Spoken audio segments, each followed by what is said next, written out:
ప్రభునందు ప్రియమైన దేవుని పిల్లలారా, దేవుని కృపతో మరొక నెలలో మనమంతా కూడా కలుసుకొని దేవుని వాక్యాన్ని వినడానికి, నేర్చుకోవటానికి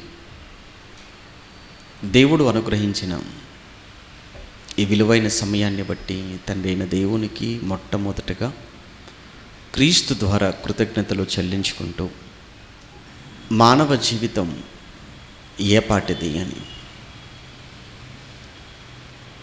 మానవ జీవితం ఏపాటిది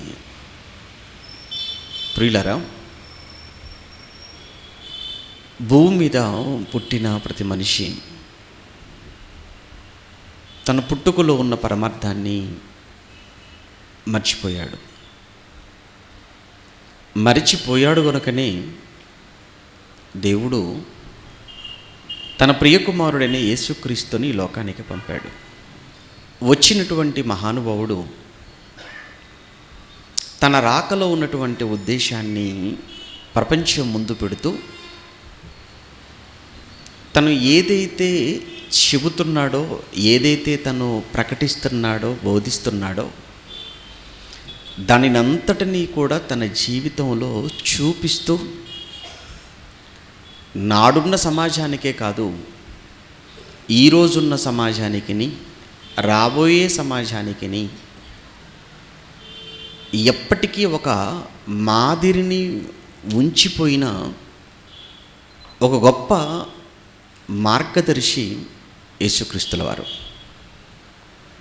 ఆయన మాటలు ప్రపంచ మానవాళిని ఎంతగా ప్రభావితం చేశాయో, నేటికి చేస్తూనే ఉన్నాయో అనే సంగతి ఎన్నో సందర్భాలలో మీరు విన్నది. పుట్టిన మనిషి ఈ పుట్టుకలో ఉన్నటువంటి కారణం, ఉన్నటువంటి ఈ జీవితాన్ని ఏదో సుఖపెట్టుకోవాలని, ఏదో సాధించాలి అని కొన్ని లక్ష్యాలు పెట్టుకొని, లేదా కొన్ని ఆశయాలను ముందు పెట్టుకొని, ఆ లక్ష్యాల కొరకు, ఆశయాల కొరకు అహర్నిశలు ఆలోచిస్తూ, శ్రమిస్తూ, వాటి కోసం పరుగులు పెడుతూ, ఆశయ సాధనలో విశ్రమించిన వారు ఎందరో, వారి లక్ష్యాన్ని చేరుకున్నవారు మాత్రం కొందరే. ఇది మానవ చరిత్రను చూస్తే మనకు అర్థమయ్యేటువంటి విషయం. కానీ క్రైస్తవులమైనటువంటి మనము ఈ లోకం నుంచి వేరు చేయబడిన వారముగా బైబిల్ చెప్పింది. లోకము నుంచి వేరు చేయబడిన మనం, మన ఆశయాలు వేరు, మన ఆలోచనలు వేరు, మన లక్ష్యాలు వేరు. కానీ మొదటి శతాబ్దంలో ఉన్నటువంటి క్రైస్తవ్యం దారి తప్పుతున్న వేళ దేవుడు మరలా వాళ్ళందరినీ దారిలోనికి మళ్లించడానికి తన భక్తులు, తను ఏర్పాటు చేసుకున్నటువంటి భక్తుల ద్వారా మాట్లాడించాడు, వ్రాయించాడు. అలా వ్రాయించినవి ఆ రోజున్న వారికి కాక, భవిష్యత్తులో రాబోతున్న మనందరికీ కూడా ఒక హెచ్చరికగా, మేలుకొలుపుగా ఉన్నదే ఈరోజు మన చేతిలో ఉన్నటువంటి బైబిల్ అనేది. ఆ రోజు వాళ్ళు ప్రత్యక్షంగా మాట్లాడారు. వారు మాట్లాడినవి గ్రంథస్థం చేయబడ్డాయి కనుకనే ఈరోజు మనం వాటిని చదువుకోగలుగుతున్నాం. అది మర్చిపోకూడదు. ఒకవేళ కేవలం వారు మాట్లాడేసి ఉంటే, వ్రాసి ఉండకపోతే ఈరోజు బైబిల్ ఏది మనకు? కనుక వారు ప్రత్యక్షంగా దేవుడు వారిని మాట్లాడమన్నాడు. మాట్లాడినవి ఏవైతే ఉన్నవో వాటిని తప్పనిసరిగా మీరు గ్రంథస్థం చెయ్యాలి అని చెప్పాడు. అందుకే పౌలు గారు ప్రసంగాలు చేశారు. అదే సమయంలో ఆయన ప్రసంగించినటువంటి విషయాలనే మరలా ఆయన గ్రంథస్థం చేశాడు. అందుకే ఈరోజు బైబిల్ మన చేతికి వచ్చింది. కనుక ఈరోజు మనము కూడా వాటిని చదువుకుంటున్నప్పుడు వాటి చేత మనం కూడా హెచ్చరించబడిన వారముగా, మేలు కొలపబడిన వారముగా మనం ఉండాలి. అందుకే ఈరోజు మన పాఠంలో ఓ మనిషి నీ జీవితం ఏపాటిది అని ప్రశ్నిస్తున్నాం. అది నేనేదో ఈ సమాజాన్ని, నేనేదో మిమ్మల్ని ప్రశ్నిస్తున్నటువంటిది కాదు. బైబిల్లో ఉన్నమాటే అది. ఎక్కడ ఎవరు ఎవరితో మాట్లాడుతున్నారో ఒకసారి ఆ మాట దగ్గరకు మనం వెళ్ళి మన పాఠంలోనికి మనం వెళ్ళిపోదాం. యాకోబు పత్రిక, యేసుక్రీస్తుల వారి సహోదరుడు యాకోబు గారు యెరూషలేము సంఘానికి పెద్దగా ఉన్నవాడు. యెరూషలేము సంఘానికి ఒక పెద్దగా ఉంటూ యేసుక్రీస్తుల వారి సహోదరుడుగా ఆయన వ్రాసినటువంటి ఒక అద్భుతమైన ఒక చక్కని లేఖ పత్రిక యాకోబు పత్రిక. ఆ యాకోబు పత్రికలో 4వ అధ్యాయాన్ని మనం చూస్తున్నప్పుడు, యాకోబు పత్రిక 4వ అధ్యాయం 13వ వచనం నుంచి మనం చదువుకోగలిగితే, యాకోబు పత్రిక 4వ అధ్యాయం 13వ వచనం నుంచి, నేడైనను రేపైనను ఒకానొక పట్టణమునకు వెళ్ళి అక్కడ 1 సంవత్సరము ఉండి వ్యాపారము చేసి లాభము సంపాదింతము రండని చెప్పుకొను వారలారా అన్నాడు. ఈ మాటను మనం ఎన్నో మార్లు చదువుకున్నాం, ఎన్నో మార్లు మీరు వినే ఉంటారు. ఇక్కడ యాకోబు గారు మాట్లాడుతున్న ఈ మాటలో ఏవైనా తప్పుందా? చాలామంది ఎలా అపార్థం చేసుకున్నారు అంటే, చాలామంది ఎలా బోధించేశారు అంటే, చూసారా ఎక్కడికో వెళ్ళిపోతారట, ఎక్కడికో వెళ్ళి వ్యాపారం చేసుకుంటారట, సంపాదించుకుందాం అనుకుంటున్నారు, అది కూడా లాభం సంపాదించుకుందాం అనుకుంటున్నారట. ఎంత తప్పండి అన్నట్లు. అంటే దేవుడు ఇష్టపడడండి, దేవుడు అంటే దేవుడికి ఇష్టం లేని కార్యక్రమమా ఒక పట్టణానికి వెళ్ళిపోవడం? ఇప్పుడు ఇక్కడ ఉన్న వాళ్ళని మీలో చాలా వరకు నేను అనుకుంటున్నాను, ఏమండి ఇక్కడ పుట్టి పెరిగిన వాళ్ళ మీలో ఎంతమంది? ఏమండి మీరందరూ కూడా మీ ప్రాంతాలను వదిలిపెట్టి ఇక్కడికి వచ్చిన వాళ్ళే కదా. అంటే మీరు కూడా ఒక పట్టణానికి వచ్చిన వాళ్ళే కదా. ఈ పట్టణానికి వచ్చినటువంటి మీరందరూ కూడా ఏదో ఒక పని చేసుకుంటున్న వాళ్ళే కదా. మరి ఆ పనిలో లాభం రావాలని కోరుకుంటున్నారా, నష్టం రావాలని కోరుకుంటున్నారా? లాభమే కదా ఆశపడతారు. మరి అటువంటప్పుడు తప్ప ఏమైనా? అంటే ఎలా ఉందంటే ఈ మాట చదివిన వాళ్ళు, మాట్లాడిన వాళ్ళు ఏదో పట్టణాలకు వెళ్ళటం, అక్కడ వ్యాపారం చేసుకోవటం, ఆ లాభం సంపాదించుకుందామని చెప్పుకోవటం, అదేదో చెయ్యకూడని తప్పన్నట్లు, కష్టపడటం, పని చేసుకోవటం, వ్యాపారం చేసుకోవటం దేవుడికి ఇష్టం లేని పని అన్నట్లుగా. ఏమండి మీరు కష్టపడితే దేవుడు చూసి ఓర్చుకోలేడా? మీరు వ్యాపారం చేస్తే దేవుడు సహించలేడా? ఆ వ్యాపారంలో మీకు లాభాలు వస్తుంటే చూసి కుళ్ళుకుంటాడా దేవుడు ఏమైనా? మరి బొత్తిగా దేవుని అలా చేసేసారేంటి? పట్టణం ఎక్కడండి, రాష్ట్రాలు దాటి వెళ్ళిపోతున్నారు కదా. రాష్ట్రాలేంటి, దేశాలే దాటి వెళ్ళిపోతున్నారు కదా. అటువంటప్పుడు వాళ్ళు దేశాలు దాటి వెళ్ళి అక్కడ పని చేసుకొని సంపాదించుకోవడం తప్ప? అది తప్పని ఎలా అంటారు? ఏ మాటను ఆధారం చేసుకొని తప్పంటారు? ఇంకో విషయం చెప్పమంటారా? దేవుడు కష్టపడమని చెప్పాడు. మీరు కష్టపడాలి, మీ చేతులతో మీరు కష్టపడాలి. మీరు బద్ధకముగా ఉండకండి, మందులు కాకుండా ఉండుడి అని ఎస్పెషల్లీ ఆయన తెస్సలోనికలకు రాసినప్పుడు మీరు ఎవరి మీద మీరు ఆధారపడకూడదు. మీ స్వహస్తములతో మీరు కష్టపడాలి, మీ స్వహస్తములతో మీరు పని చేసుకోవాలి, మీరు సంపాదించుకోండి. అంతే తప్ప వాళ్ళు ఇస్తారో వీళ్ళు ఇస్తారనో లేదు అని అనుకుంటే ఇంక ఎలాగో చచ్చిపోతాం కదా, ఇంకెందుకులే సంపాదించుకోవటం, అలాంటి ఆలోచనలతో మీరు ఉండకండి అని పౌలు గారు స్పెషల్లీ తెస్సలోనికలకు పత్రిక వ్రాయటం వల్ల ఉన్న ప్రధానమైన ఉద్దేశం అదే. 2వ పత్రిక కనుక కష్టపడటం అనేది దేవుడు ఎప్పుడు తప్పనడు. అయితే ఇక్కడ జరిగేటువంటి చిన్న పొరపాటు ఏంటంటే, దేవుణ్ణి వదిలేసి, దేవుణ్ణి మరచిపోయి, దేవుడితో నాకు సంబంధం లేదనుకుంటూ నువ్వు సంపాదించుకోవటం, నువ్వు వ్యాపారం చేయడం ఏదైతే ఉందో అది తప్పు. నువ్వు ఎక్కడికి వెళ్ళాలన్నా, నువ్వు ఏ పని చెయ్యాలి అన్నా ఆ పనిలో నీకు దేవుని యొక్క సహాయము, దేవుని యొక్క అనుగ్రహం నీకు ఉండాలి. నాకు దేవునితో పని లేదంటే నేను వెళ్ళిపోగలనండి, నేను దేవునితో నాకు పని లేదంటే నేను వ్యాపారం చేయగలనండి, దేవునితో నాకు సంబంధం లేదండి లాభం సంపాదించుకోగలనండి అని అనుకుంటావు చూసావా? అలాంటి ఆలోచన తప్పు. అలాంటి వారితో చెబుతున్న మాట అన్నమాట ఈ మాట. మీకు అర్థమైందా? అలాంటి మనసు కలిగిన వారితో చెబుతున్న మాట. అవునో కాదో కిందికి వెళ్ళేసరికి మనకు అర్థమవుతుంది. ఇంకా చూద్దాం, ఇప్పుడు చూద్దాం. ఇప్పుడు 14 వచనం. అలా అనుకుంటున్నారు కదా, రేపేమి సంభవించునో మీకు తెలియదు, మీ జీవము ఏ పాటిది, మీ జీవం ఏ పాటిది అన్నాడు. మీ జీవం ఏ పాటిది అన్నాడు. ఏంటి జీవం అంటే ఏంటి? మీ జీవము ఏ పాటిది అన్నాడు. ఇక్కడ జీవము అన్న ఈ పదం బైబిల్లో మనకు 2 వేరు అర్థాలకు ఉపయోగించినటువంటి పదంగా కనబడుతుంది. ఆయనలో జీవం ఉండెను అంటాడు. ఆ జీవం మనుషులకు వెలుగై ఉండెను అంటాడు. యేసుక్రీస్తుల వారి గురించి మనం యోహాను సువార్త 1వ అధ్యాయం చదువుతున్నప్పుడు ఆయనలో జీవం ఉండెను, ఆ జీవం మనుషులకు వెలుగై ఉండెను అన్నాడు. ఇందుకు అక్కడ జీవం అంటే ఏంటి?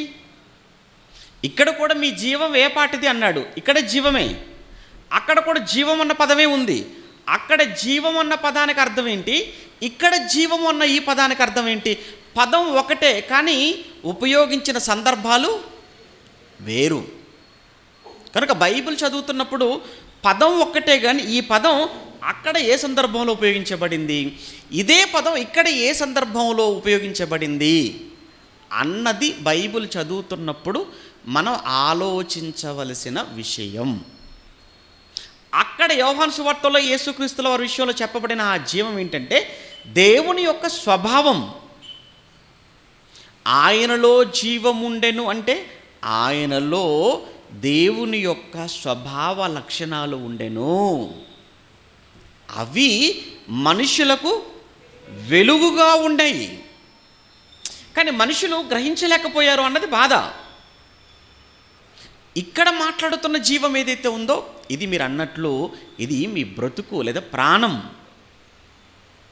వాడుక భాషలో బైబిల్ను చూసినప్పుడు అక్కడ ఏమంటాడు అని అంటే ఈ పదం మీ జీవం ఏ పాటిది అని అంటే మీ బ్రతుకు ఏ పాటిది, మీ ప్రాణం ఏ పాటిది అన్న అనువాదం వాడుక భాషలో చూస్తుంటాం. ఇక్కడ ఎందుకు మీ జీవం ఏ పాటిది లేదా మీ బ్రతుకు ఏ పాటిది అన్నాడు అని అంటే అక్కడ ఆ మాటలో తర్వాతి మాటలో మీరు కొంతసేపు కనబడి అంతలో మాయమైపోవు ఆవిరి వంటి వారే అన్నాడు. చూడండి, అంటే ఏ పాటిది నీ బ్రతుకు, ఏ పాటిది నీ జీవితము అని అంటే అన్నాడు ఆయన ఆవిరి వంటిది అన్నాడు. ఏంటి ఆవిరి అంటే ఏంటి? ఆవిరి మీకు బాగా తెలుసు. ముఖ్యంగా ఏమంటే ఆడవాళ్ళకు నిత్యము ఆవిరిని అలా చూస్తూనే ఉంటారు. ఎందుకంటే మీరు స్టవ్ వెలిగించి గిన్నెలో ఏది మీరు స్టవ్ మీద పెట్టినా కాసేపటికి లోపల ఉన్నది ఉడుకుతూ బయటికి పొగల రూపంలో వెళ్ళిపోతుంటే చూసారా, దాన్ని ఏమంటారు అంటే ఆవిరి అంటారు. అలా మీరు ఏదైనా ఉడికిస్తున్నప్పుడు స్టవ్ మీద దానిపైన మూతను మీరు కాస్త పక్కకు తీయగానే ఆవిరి వెళ్ళిపోవటం చూస్తారు. క్షణాలలో మళ్ళీ అది ఏమైపోతుంది, కనబడదు. ఆవిరిని చూసినప్పుడల్లా నువ్వు ఏమనుకోవాలో తెలుసా, ఇది నా జీవం అన్నమాట. అయితే ఇది నా జీవమా? దేవుడు నా జీవాన్ని ఆవిరితో పోల్చాడా? ఏమండి, ఇక నుంచి మీరు నిత్యము మీరు ఆవిరిని చూస్తున్నప్పుడల్లా మీ గుర్తుకు రావాల్సిన మాట ఏంటంటే యాకోబు పత్రికలో 4వ అధ్యాయములో 14వ వచనంలో దేవుడు నా జీవాన్ని దేనితో పోల్చాడు? ఆవిరితోనే పోల్చాడా? అంటే ఇది ఎలా అయితే కనబడి అలా మాయమైపోయిందో నేను కూడా అలా కనబడి అంతలోనే మాయమైపోతానా? నిజమే. అంటే ఇక్కడ మనిషిని ఏదో తక్కువ చేస్తున్నట్లుగా, మానవ జీవితాన్ని ఏదో చులకన లేదంటే చాలా తగ్గించి మాట్లాడుతున్నాడు అన్నట్టుగా అనుకోవడానికి వీల్లేదు. కానీ ఇక్కడ ఈ మాటలో ఉన్న భావం ఏంటంటే, దేవుడు నీకు ఇచ్చిన సమయం చాలా తక్కువని. ఈ మాటలో ఉన్న అర్థాన్ని మనం ఎలా గ్రహించాలి అని అంటే, దేవుడు నీకు ఇచ్చినటువంటి కాలం, దేవుడు నీకు ఇచ్చిన సమయం ఎంత అంటే చాలా కొద్ది కాలం. అదేంటండి 60 ఏళ్ళు కదా అంటావేమో, అదేంటండి 70 ఏళ్ళు కొద్ది కాలమా, అదేంటండి 100 ఏళ్ళు బ్రతుకుతున్నారు అది కొద్ది కాలం అని నువ్వు అన్నావు అనుకో, నీకు 100 ఏళ్ళు అంటే చాలా గొప్ప, నీకు 70-80 ఏళ్ళు అంటే అమ్మో చాలా గొప్ప సంగతి అన్నట్టుగా నువ్వు ఫీల్ అవుతావు. దేవుని అడిగితే ఒరే ఒక్కరోజురా నాకు అంటాడు ఆయన. ఒకరోజు కాదు, 1000 సంవత్సరాలే ఆయన దృష్టికి ఎలా ఉంటాయట, ఒక్కరోజు. ఒకానొక సమయంలో పేతురు గారి దగ్గరికి వచ్చి అడుగుతున్నారట, ఏమయ్యా మీ ప్రభు వస్తానన్నాడు, ఏడు ఇంతవరకు లేడు, ఏమైపోయింది మీ ప్రభు యొక్క రాకడని కూర్చున్న వాగ్దానం ఏమైపోయింది అని హేళనగా చేసి ఎగతాళిగా మాట్లాడుతుంటారట. ఆ సందర్భంలో పేతురు గారు చెప్తున్నారు ఏంటంటే, ప్రభువు దృష్టికి 1000 సంవత్సరములు ఎలా ఉన్నాయి, ఒక్కరోజు. 1000 సంవత్సరాలు ఒక్కరోజు అన్నాడంటే 100 సంవత్సరాలు ఏపాటిది ఏమండి, గంటలతో సమానం. 1000 సంవత్సరాలు ఒక రోజు అన్నప్పుడు 100 ఏళ్ళు అనేవి ఆయనకు గంటలు నిమిషాలతో సమానం ఆయనకు. అందుకే అన్నాడు ఇక్కడ ఆవిరి వంటిది అన్న మాటలో ఉన్న అర్థం ఏంటంటే, నీకు ఇవ్వబడిన కాలము చాలా కొద్ది కాలం. కాబట్టి ఈ కొద్ది కాలములో నువ్వు ఎలా ఉండాలి అంటే చాలా జాగ్రత్తగా ఉండాలి, చాలా మెలకువ కలిగి ఉండాలి, చక్కగా ఈ కాలాన్ని నువ్వు యూటిలైజ్ చేసుకోవాలి, యూజ్ చేసుకోవాలి. అదండి ఈ మాటల్లో ఉన్న ఉద్దేశం ఏంటంటే, మీ జీవం ఏపాటిదని మీరు అనుకుంటున్నారు, కొంతసేపు కనబడి అంతలో మాయమైపోయే ఆవిరి వంటి వారే మీరు. అంటే చాలా మీ లైఫ్ టైం చాలా చాలా చాలా కొద్దిది. ఎంతమంది వెళ్ళిపోయారు మన కళ్ళ ముందు నుంచి, వాళ్ళంతమంది వెళ్ళిపోయారు, చాలామంది వెళ్ళిపోతున్నారు. ఏమండి ఈ రోజున్న వాళ్ళు లేదా ఈ సంవత్సరం 2023లో ఉన్న వాళ్ళు 24 ఉంటారన్న గ్యారంటీ లేదు. అంతెందుకు 22లో ఉన్న వాళ్ళంతా 23లో ఉన్నారా, లేరు. 23లో ఉన్న వాళ్ళు 24కి ఎంతమంది వెళ్ళగలరు చెప్పలేము. సంవత్సరం దాకా ఎందుకు చెప్పండి. ఏమంటే ఈ రోజున్న మనిషి రేపటికి ఉంటాడా అన్న నమ్మకం ఎంతమందికి ఉంది, ఎవ్వరికీ లేదు. పాప ఈరోజు ఒక న్యూస్ ప్రపంచం అంతా కలవరపడిపోయింది కదా, ఆఫ్రికాలో, నార్త్ ఆఫ్రికా కదా, మొరాకోలో భూకంపం అట. అర్ధరాత్రి దాటిన తర్వాత అందరూ చక్కగా పడుకున్నారు. కానీ ఆ పడుకున్నటువంటి అర్ధరాత్రి దాటిన తర్వాత అందరూ మంచి నిద్రలో, గాఢ నిద్రలో ఉంటున్న సమయంలో ఒక్కసారిగా వాళ్ళ కాళ్ళ కింద ఉన్న నేల లేదా వాళ్ళ నివాసాల కింద ఉన్నటువంటి భూమి ప్రకంపనాలకు ఎంత 6.8 ఏమో వచ్చిందట రిక్టర్ స్కేల్ మీద. దానికి పెద్ద పెద్ద అపార్ట్మెంట్లన్నీ కుప్పకూలిపోయాయి. ప్రస్తుతానికండి లేటెస్ట్ న్యూస్ ఏంటంటే, నేను ప్రసంగం ప్రారంభించే సమయానికి సుమారు ఒక 1000 మంది వరకు చనిపోయి ఉంటారు. 1000 మంది. విషయం ఏంటంటే ఇంకా మృతుల సంఖ్య పెరిగే అవకాశము ఉంది. అందులో పిల్లలున్నారు, వృద్ధులున్నారు, స్త్రీలున్నారు, పురుషులున్నారు, యవనస్తులు ఉన్నారు. అందరూ పడుకునే ముందు ఏమనుకున్నారు అని అంటే తెల్లవారుతుందని అనుకుంటూ పడుకుంటారు. తెల్లవారుతుంది, పిల్లలేమో స్కూల్కి వెళ్ళిపోదాం అనుకుంటున్నారు, ఉద్యోగస్తులేమో ఉద్యోగానికి వెళ్ళిపోదాం అనుకో, వ్యాపారస్తులు వ్యాపారానికి వెళ్ళిపోదాం అనుకుంటున్నారు, స్నేహితులేమో కలుసుకుందాం అనుకుంటున్నారు. అందరికీ గుడ్ నైట్ చెప్పారు, చక్కగా హ్యాపీగా పడుకుని పోయారు. కానీ పడుకున్నవారు పడుకున్నట్టే ఆ శిథిలాల కింద ఏమైపోయారు, చితికిపోయారు. ఆర్తనాదాలు, ఆహాకారాలు, ఏం జరిగిందో తెలుసుకునే లోపే వాళ్ళు కట్టుకున్నవన్నీ వాళ్ళకవి సమాధిగా మారిపోయాయి. ఇప్పుడు దేవుడు చెప్పిన మాట చూడండి ఎంత ఎంత ఖచ్చితంగా ఉందో. మీ జీవము ఏ పాటిదిరా. ఏమనుకుంటున్నావు మీ జీవితం? ఏమంటే చాలా చాలా చాలా చిన్ని కాలం ఉండే మనకి ఇచ్చిన కాలం, చాలా తక్కువ సమయం. దయచేసి నేను ఏమని చెప్తుంటానంటే, ఈ పాఠం పెట్టడం వల్ల ఉన్న ఉద్దేశం కూడా ఏంటంటే, మీకు మనకున్న కాలమే చాలా తక్కువ కాలం అయినప్పుడు ఈ కాలాన్ని చాలామంది వేస్ట్ చేసుకుంటుంటారు, వృధా చేసుకుంటూ ఉంటుంటారు. సినిమాలు అంటారు, సీరియల్ అంటారు, పార్కులు అంటుంటారు, సరదాలు అంటుంటారు, పండుగలు అంటుంటారు, విందులు అంటుంటారు, వినోదాలు అంటుంటారు, ఇలా తిరిగేస్తుంటారు. అలా తిరిగి తిరిగి తిరిగి అప్పుడప్పుడు కొంతమంది పిల్లలు చూడండి, యవనస్తులైన పిల్లలు, అరే సరదాగా అలా టైం పాస్ కోసం అలా బయటకు వెళ్ళొద్దాం పదా.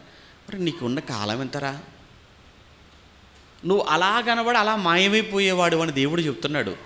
అలా సరదాగా అలా వెళతావు, మళ్ళీ వస్తావన్న నమ్మకం కూడా లేదు. అలా ఎంతమంది పిల్లలు అలా సరదాగా వెళ్ళి శవాలుగా రాలేదు?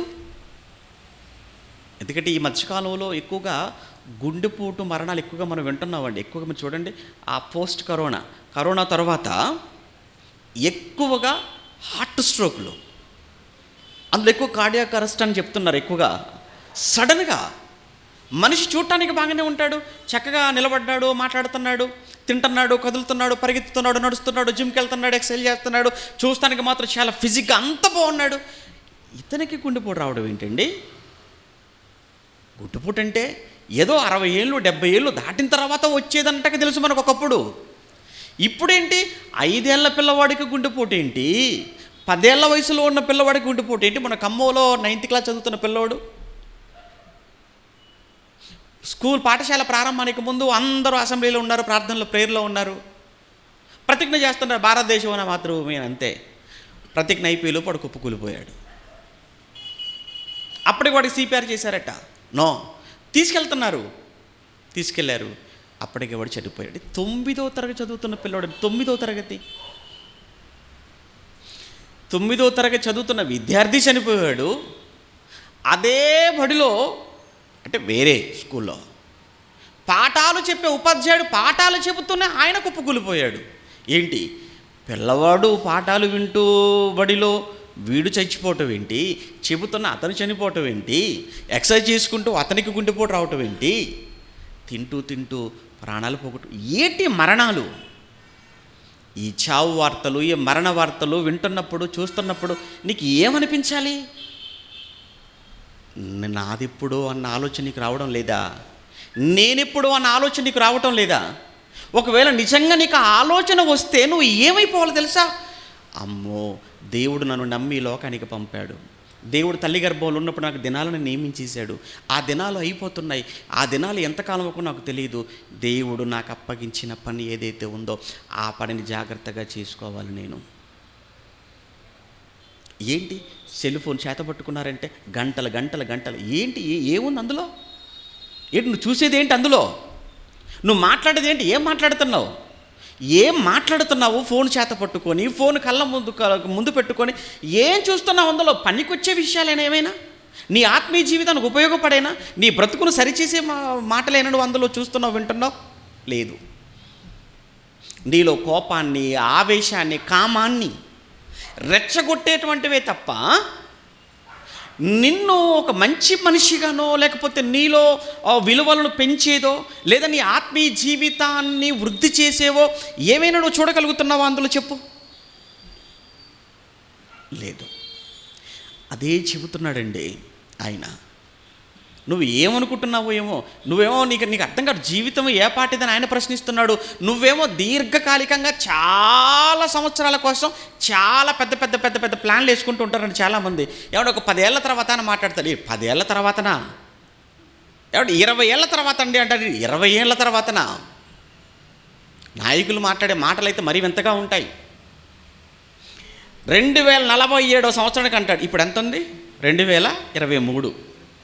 ఏంటి ఇప్పుడు 2023వ సంవత్సరంలో ఉంటూ ఒక నాయకుడు అంటాడు 2047వ సంవత్సరానికి చూడండి దేశాన్ని ఏం చేస్తానో అంటాడు.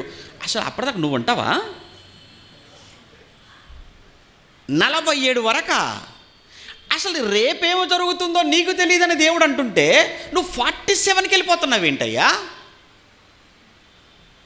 అంటే మనిషిని ఏమనాలి చెప్పండి ఇక?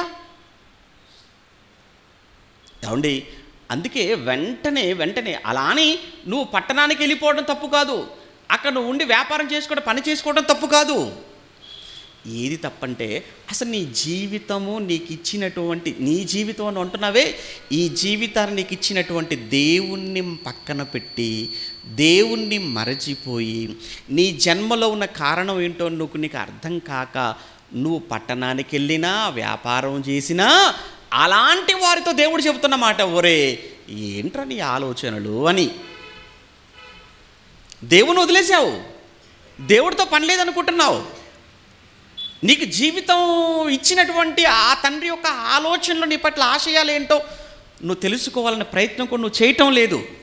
ఎంతసేపు ఏమనుకుంటున్నావు అని అంటే, ఏ పట్టణానికి వెళ్ళాలి, ఏ పని చేసుకోవాలి, ఎంత సంపాదించుకున్న దాంతో ఎక్కడ ఫ్లాట్ కొనుక్కోవాలి, ఆ తర్వాత ఎక్కడ కట్టుకోవాలి, ఎలా కట్టుకోవాలి, ఎలా సుఖపడాలి, ఆ తర్వాత ఇంకా భూములు ఎలా కొనుక్కోవాలి, కార్లు ఎలా కొనుక్కోవాలి. అబ్బబ్బబ్బ, నీ ఆలోచనలకు అంతు లేకుండా పోతుంది చూసావా. అలాంటి వారితో చెబుతున్న మాట ఏంటంటే, ఒరే టైం అయిపోతుందిరా. ఏ టైము? నీకు ఇచ్చిన టైం అయిపోతుంది. మనకు కూడా ఈ హాల్కి ఒక టైం ఇచ్చారు. ఆ టైం దాటిపోతుంది అనుకోండి, వాచ్మెన్ వచ్చేస్తారు, అక్కడ నిలబడతాడు. అంటే ఆయన వచ్చి అక్కడ నిలబడ్డాడు, నాకేం అర్థమైపోతుంది, నాయన మీకు ఇచ్చిన టైం ఏమైపోయింది, అయిపోయిందో నాకు సిగ్నల్ చేస్తున్నట్టు అనమాట. ఆయన వచ్చి నిలబడ్డాడంటే అక్కడ, అంతే కదా. పోనీ ఇంకో గంట సేపు నిలబడి మాట్లాడానుకో, మీరు కూడా నిలబడతారు కాసేపటి తర్వాత. ఎందుకు? అప్పుడప్పుడు చూడండి, వేదిక మీద ఎవరైనా మాట్లాడుతున్నారు అనుకోండి, చూసి భరించలేక చప్పట్లు కొట్టేస్తుంటారు.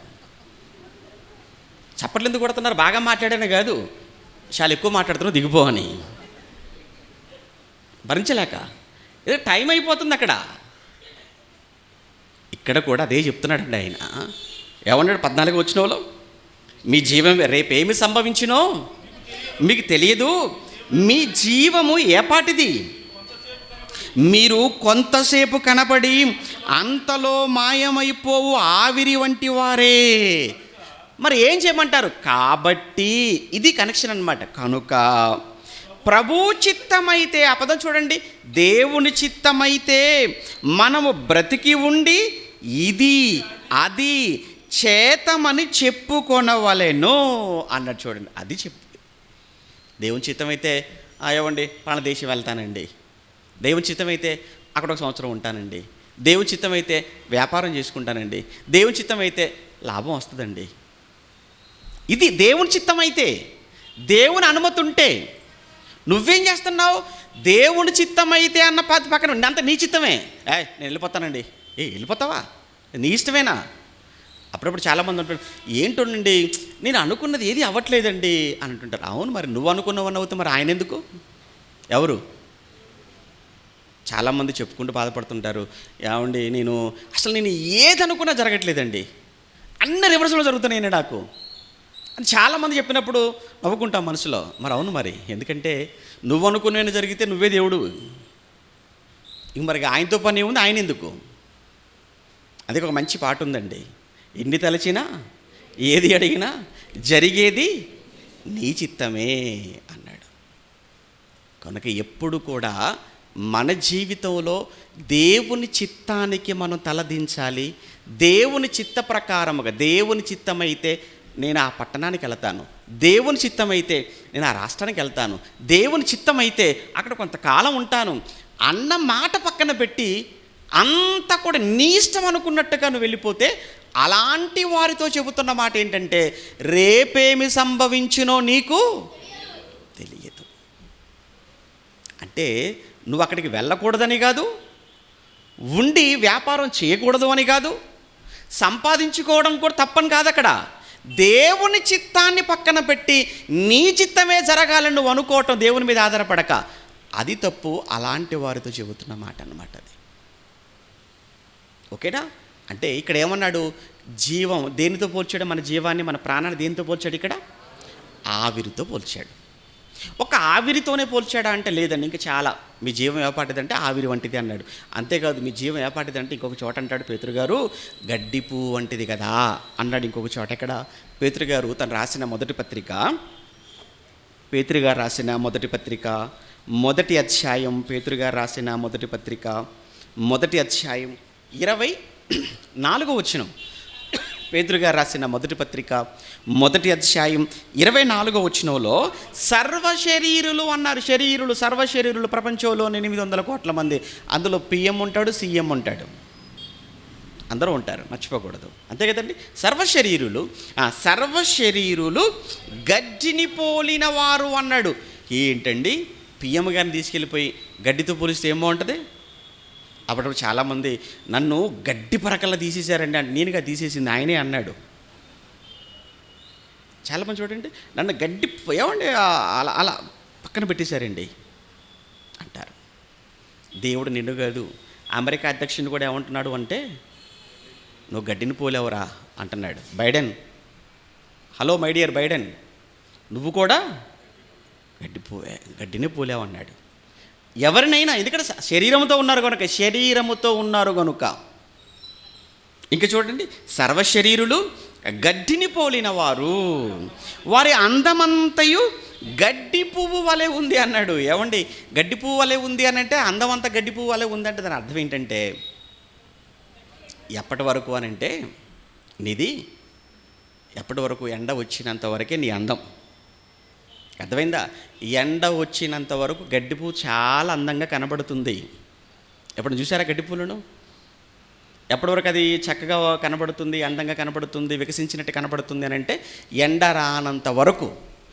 ఎండ పడగానే ఏమైపోతుంది? అది వాడిపోతుంది.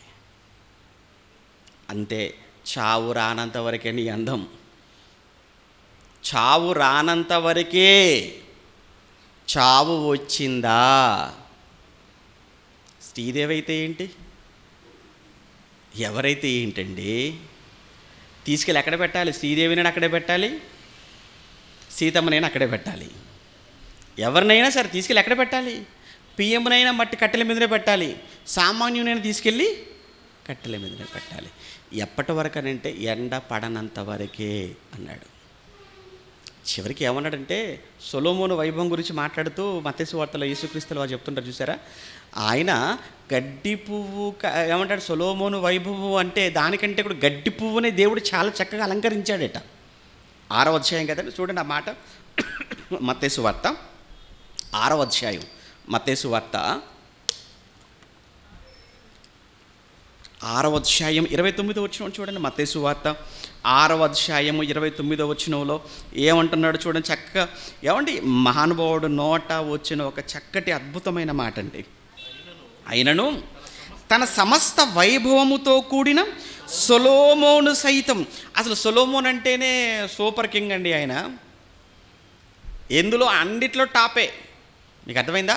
సొలొమోన్, ద కింగ్ సొలొమోన్ అనేటప్పటికీ మనకి ఏం గుర్తు రావాలంటే, ఆయన అన్నింటిలో కూడా టాప్. దావీదు కంటే కూడా. అంటే సుఖం, దావీదుకి ఏం సుఖం ఉందంటే, తండ్రికి పెద్ద సుఖం లేదండి. నిజంగా దావీదు మంచి రాజైనా, దేవునికి ఇష్టడైనా, దేవుని హృదయానుసారుడిగా సాక్ష్యం పొందినా, ఒక రకం చెప్పాలి, దావీదు బ్రతుకంత రాజుగానంత వరకు ఫస్ట్ హాఫ్ అంటాం కదా, అప్పుడు కూడా సుఖం లేదు దావీదు జీవితంలో. మీరు చూడండి, దావీదు జీవితంలో ఆయన రాజు కానంత వరకు కూడా సంతోషం లేదు, నెమ్మది లేదు. ఎందుకంటే సౌలు అనే ఒక కుళ్ళుబోతుడు, ఒక అసూయపరుడు ఉన్నాడు.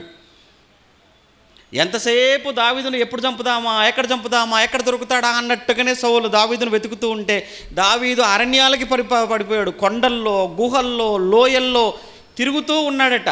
ఎవరిని తప్పించుకోవడానికి? సౌలును తప్పించుకోవడానికి. అంటే ఏమన్నా సుఖం ఉందా, నెమ్మది ఉందా? లేదు. రైట్. ఇప్పుడు రాజు అయ్యాడు. రాజు అయిన తర్వాత దావీదుకి ఏమైనా సుఖం ఉందా అంటే లేదండి. ఎందుకంటే దావీదు చేసిన ఒక తప్పు, అది బత్షెబతో, ఆ తర్వాత ఉరియాను చంపించటం. ఈ రెండింటికి ఫలితంగా వచ్చిన శాపం చచ్చినంత వరకు వదిలిపెట్టలేదు ఆయన జీవితాన్ని. ఎందుకంటే ఆ తర్వాత చూడండి, కొడుకు అమ్నోను చెల్లెలను తామారును మోహించి పాడు చేశాడు. ఈ వార్త దావీదుకి చెవిలో పడినప్పుడు దావీదుకి ఎలా ఉండాలి చెప్పండి? బాగోదండి ఆయన మనసు. ఆ తర్వాత ఈ అమ్నోను మరో కొడుకైన అభిషాలోము వెళ్ళి చంపేశాడు అన్నప్పుడు ఎలా ఉండాలి? నెమ్మది ఉండదు, చాలా బాధ. ఆ తర్వాత ఇదే అభిషాలోము పారిపోయాడు అన్నప్పుడు ఎలా ఉండాలి? అదే అభిషాలోము మరలా తిరిగి వచ్చి దావీదు కూర్చున్న సింహాసనం పైనే కన్నేసి తండ్రి సింహాసనాన్ని లాక్కోవటానికి కుట్రలు చేస్తున్నాడన్న సంగతి దావీదుకి తెలిస్తే ఎక్కడ నెమ్మది? ఆ తర్వాత మొత్తానికి అతని కుట్ర ఫలితం దావీదు ఉన్న పాటున కట్టుబట్టలతో, కాళ్ళకు చెప్పులు కూడా లేకుండా అరణ్యానికి వెళ్ళిపోయాడు. ఆ తర్వాత అబ్షాలోము చనిపోయాడు. అది తెలిసి ఎంత దుఃఖపడ్డాడు అంటే, రాజు కాకముందు అలా, రాజు అయిన తర్వాత ఇలా. ఏమైనా దావీదు జీవితంలో సుఖం ఉందా? లేదు. కానీ దావీదు కొడుకు సొలొమోను ఉన్నాడే, అబ్బో మామూలు సుఖం కాదు, బహుసుఖం. అన్నీ అనుభవించేశాడు, భోగభాగ్యాలన్నీ. అయితే ఆ సొలొమోను మీకు చాలా, అందుకే దావీదు పేరు ఎత్తుకోలేదు ఇక్కడ. వైభవం అనేటప్పటికి ఎవరి పేరు ఎత్తుకుంటున్నాడు? యేసుప్రభుల వారు సొలొమోను గురించి మాట్లాడుతున్నాడు, తెలుసు కాబట్టి. ఆ సొలొమోను వైభవం గురించి మాట్లాడుతూ అంటున్నాడు, ఆయనను తన సమస్త వైభవముతో కూడిన సొలొమోను సైతం వీటిలో ఒకదాని వలనైనను అలంకరింపబడలేదు. వేటిలో ఒకదాని వలనైనను అడవి పువ్వులు ఎలాగ ఎదుగుచున్నవో అన్నాడు. చూసారు 28లో, అడవి పువ్వులు ఎలాగ ఎదుగుచున్నవో అన్నాడు. అంటే సొలొమోను అనుభవించిన వైభవం అడవి పువ్వు ముందు సమానం కాదు. అంటే చూడండి, ఏంటి అంత గొప్ప వైభవం దానిది. అవును, అందుకే నేడుండి రేపు పొయ్యిలో వెయ్యబడు అడవి గడ్డిని దేవుడు ఇంతగా అలంకరించిన ఎడలా అన్నాడు. నేడుండి రేపు పొయ్యిలో వేయబడే ఈ గడ్డినే దేవుడు ఇంత అలంకరించేశాడే, గడ్డి పువ్వును. అంటే అది దానికి కూడా టైం ఎంత? ఈ రోజు ఉండి రేపటికి ఉండదు. ఏది? గడ్డి పువ్వు. అంటే దాని లైఫ్ టైం కూడా చాలా తక్కువ. ఎందుకంటే సూర్యరశ్మి పడిపోతే చాలు, ఎండ పడిపోతే చాలు, ఏమైపోతుంది? అది వాడిపోతుంది. అదే అంటున్నాడు అక్కడ కూడా. పేతురుగారు రాసిన మొదటి పత్రికలో, పేతురుగారు రాసిన మొదటి పత్రిక మొదటి అధ్యాయం ఎన్నో వచనం? పేతురుగారు రాసిన మొదటి పత్రిక మొదటి అధ్యాయం 24వ వచనంలో, సర్వశరీరులు, అందరు శరీరాలతో ఉన్నవాళ్ళు, దేహాలలో ఉన్న వాళ్ళందరూ సర్వశరీరులు గడ్డిని పోలిన వారు అన్నాడు. అంటే మనలందరినీ కూడా ఎందుకు గడ్డితో పోల్చేశాడు అంటే ఒకటే కారణం. ఏంటా కారణం అని అంటే చెప్తున్నాడు ఆయన, మీ అందం ఎంతవరకు అంటే చావు వచ్చేంతవరకే. చావు వచ్చినంత వరకు ప్రధాని, చావు వచ్చినంత వరకు ముఖ్యమంత్రి, చావు వచ్చినంత వరకు మంత్రి, చావు వచ్చినంత వరకు ధనవంతుడు, చావు వచ్చినంత వరకు భార్య, చావు వచ్చినంత వరకు భర్త, చావు వచ్చినంత వరకు తల్లి, తండ్రి, చెల్లి, అక్క, తమ్ముడుగా పరిచయం చేసుకుంటారు. ఒక్కసారి నువ్వు చచ్చిపోయావు అనగానే శవం అంటారే తప్ప నిండు బంధంతో కూడా పిలవరు. మావిడంటావా? శవం. మా ఆయనంటావా? శవం. కొడుకంటావా? శవం. కూతురని పరిచయం? నో, శవం. ఎందుకు? అయిపోయింది. చావు రానంత వరకు ఎంతగా ఎగిరి పడుతుంటారంటే మనుషులు, వాళ్ళకున్నటువంటి అందం చూసో, వాళ్ళకున్న చదువును బట్టో, వాళ్ళకున్న ఉద్యోగాన్ని బట్టో, వాళ్ళకున్న ఏమంటే ఆ ఆస్తిని బట్టో, అంతస్తులను బట్టో, వారికి ఉన్నటువంటి జ్ఞానాన్ని బట్టో ఎంతగా మనుషులు అతిశయపడతారో మనకు తెలియంది కాదు. కానీ నువ్వు దేనిని చూసి నువ్వు అతిశయపడుతున్నా అదంతా ఎంతవరకు అనంటే అంతే, గడ్డి పువ్వు ఎండ పడనంత వరకు, నీకు చావు రానంత వరకే. ఒక్కసారి చచ్చిపోయి శవంగా మారిపోతే ఏమైపోయింది? ఎన్నంతస్తుల్లో ఉన్నా కిందికి లాక్కొని వస్తారు.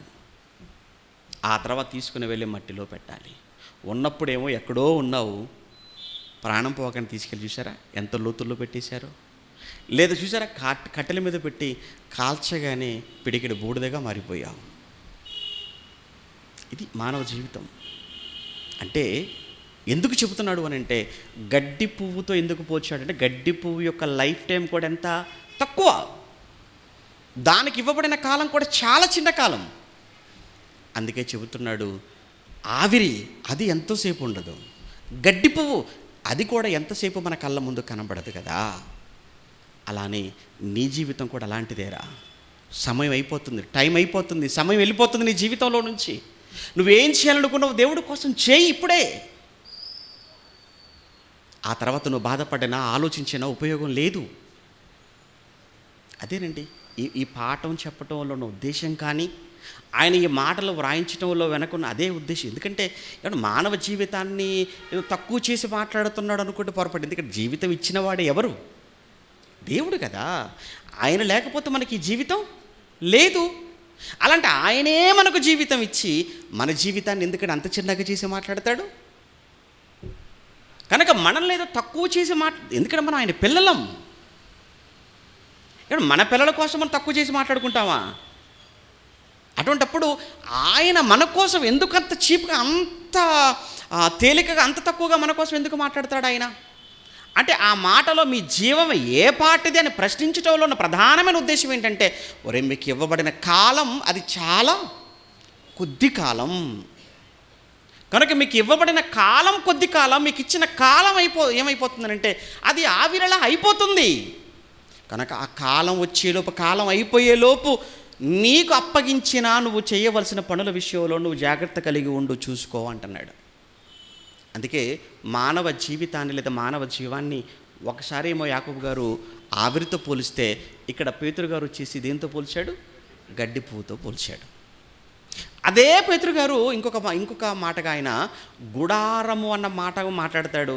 పౌలు గారు కూడా ఈ పదాన్ని ఉపయోగించినట్టుగా మనం చూస్తుంటాం. ఇప్పుడు ఇదే పేతురు గారు రెండవ పత్రికలో మాట్లాడుతూ, ఇదే పేతురు గారు రెండవ పత్రికలో, ఎలాగో మొదటి పత్రికలో ఉన్నారు కదా, ఒకసారి రెండవ పత్రిక కూడా వెళ్ళి మొదటి అధ్యాయంలో 17వ వచనాన్ని మనం చూడగలిగితే, పేతురు గారు రెండవ పత్రిక మొదటి అధ్యాయం 17వ వచనంలో ఆయన మాట్లాడుతున్న మాట ఏంటంటే, 17వ వచనంలో 17వ వచనమేనా, 13, 14 వచనాలు చూడండి. 13, 14 వచనాలు కలిపి ఉన్నాయి. మరియు మన ప్రభువైన యేసుక్రీస్తు నాకు సూచించిన ప్రకారము నా గుడారమును త్వరగా విడిచిపెట్టి వచ్చునని, నేను విడిచిపెట్టవలసి వచ్చునని ఎరిగి. నా గుడారం అన్న మాట చూసారా, అది మనం అండర్లైన్ చేసుకోవాల్సిన మాట. నా గుడారము అన్నాడు. గుడారం అన్న పదాన్ని ఎందుకు ఉపయోగించాడు ఆయన?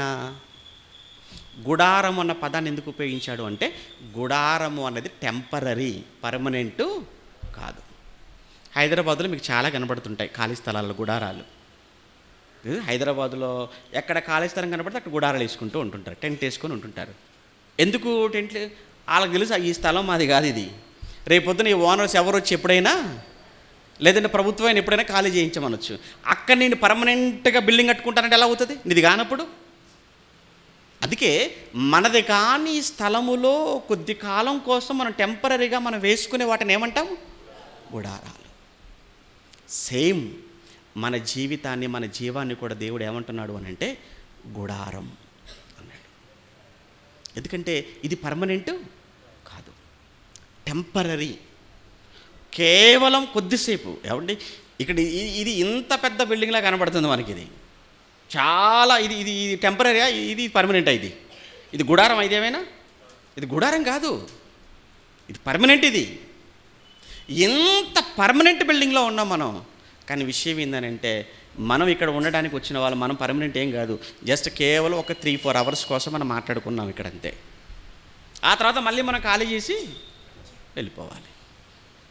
గుడారము అంటే కేవలం కొద్ది కాలము నివాసం ఉండటానికి ఏర్పాటు చేయబడినది గుడారం. ఇది మీకు అర్థమైతే, దేవుడు కూడా నిన్ను, నన్ను, మనలందరినీ ఆత్మలుగా ఈ దేహాలలో పెట్టి ఈ లోకానికి పంపాడు. మనం ఆత్మలమైనటువంటి మనకు ఉండడానికి అవసరమైన గుడారం అనే ఈ దేహాన్ని పెట్టి, దేహంలో పెట్టి మనల్ని ఈ భూమి మీదకి పంపించేశాడు. మనమేం చేస్తున్నాము? ఈ దేహాలను చూసుకొని, శరీరాలను చూసుకొని ఇవేవో పర్మనెంట్ అయినట్టుగా ఫీల్ అయిపోతున్నాం మనం. ఏమండి, ఏది పర్మనెంటు కాదు. మీ దేహమే మీకు పర్మనెంట్ కాదనుకున్నప్పుడు మీరు కొన్న కారు పర్మనెంటా, కట్టిన ఇల్లు పర్మనెంటా, కొన్న భూములు పర్మనెంటా, మెడలో వేసుకున్న బంగారం పర్మనెంటా, చేతిలో వేలకు పెట్టుకున్న ఉంగరాలు ఇవి పర్మనెంటా? చచ్చి శవంగా ఉంటే ఆ తర్వాత అందరు చూపు మెడలో ఏమున్నాయి చూడండి అంటారు. నిన్నెవరు చూడరు, నీ మెడలో ఏమున్నాయో చూస్తుంటారు. వచ్చిన వాళ్ళందరూ చెవులు నిన్ను చూడరు, చెవులకి ఏమైనా ఉన్నాయో చూడండి అంటారు.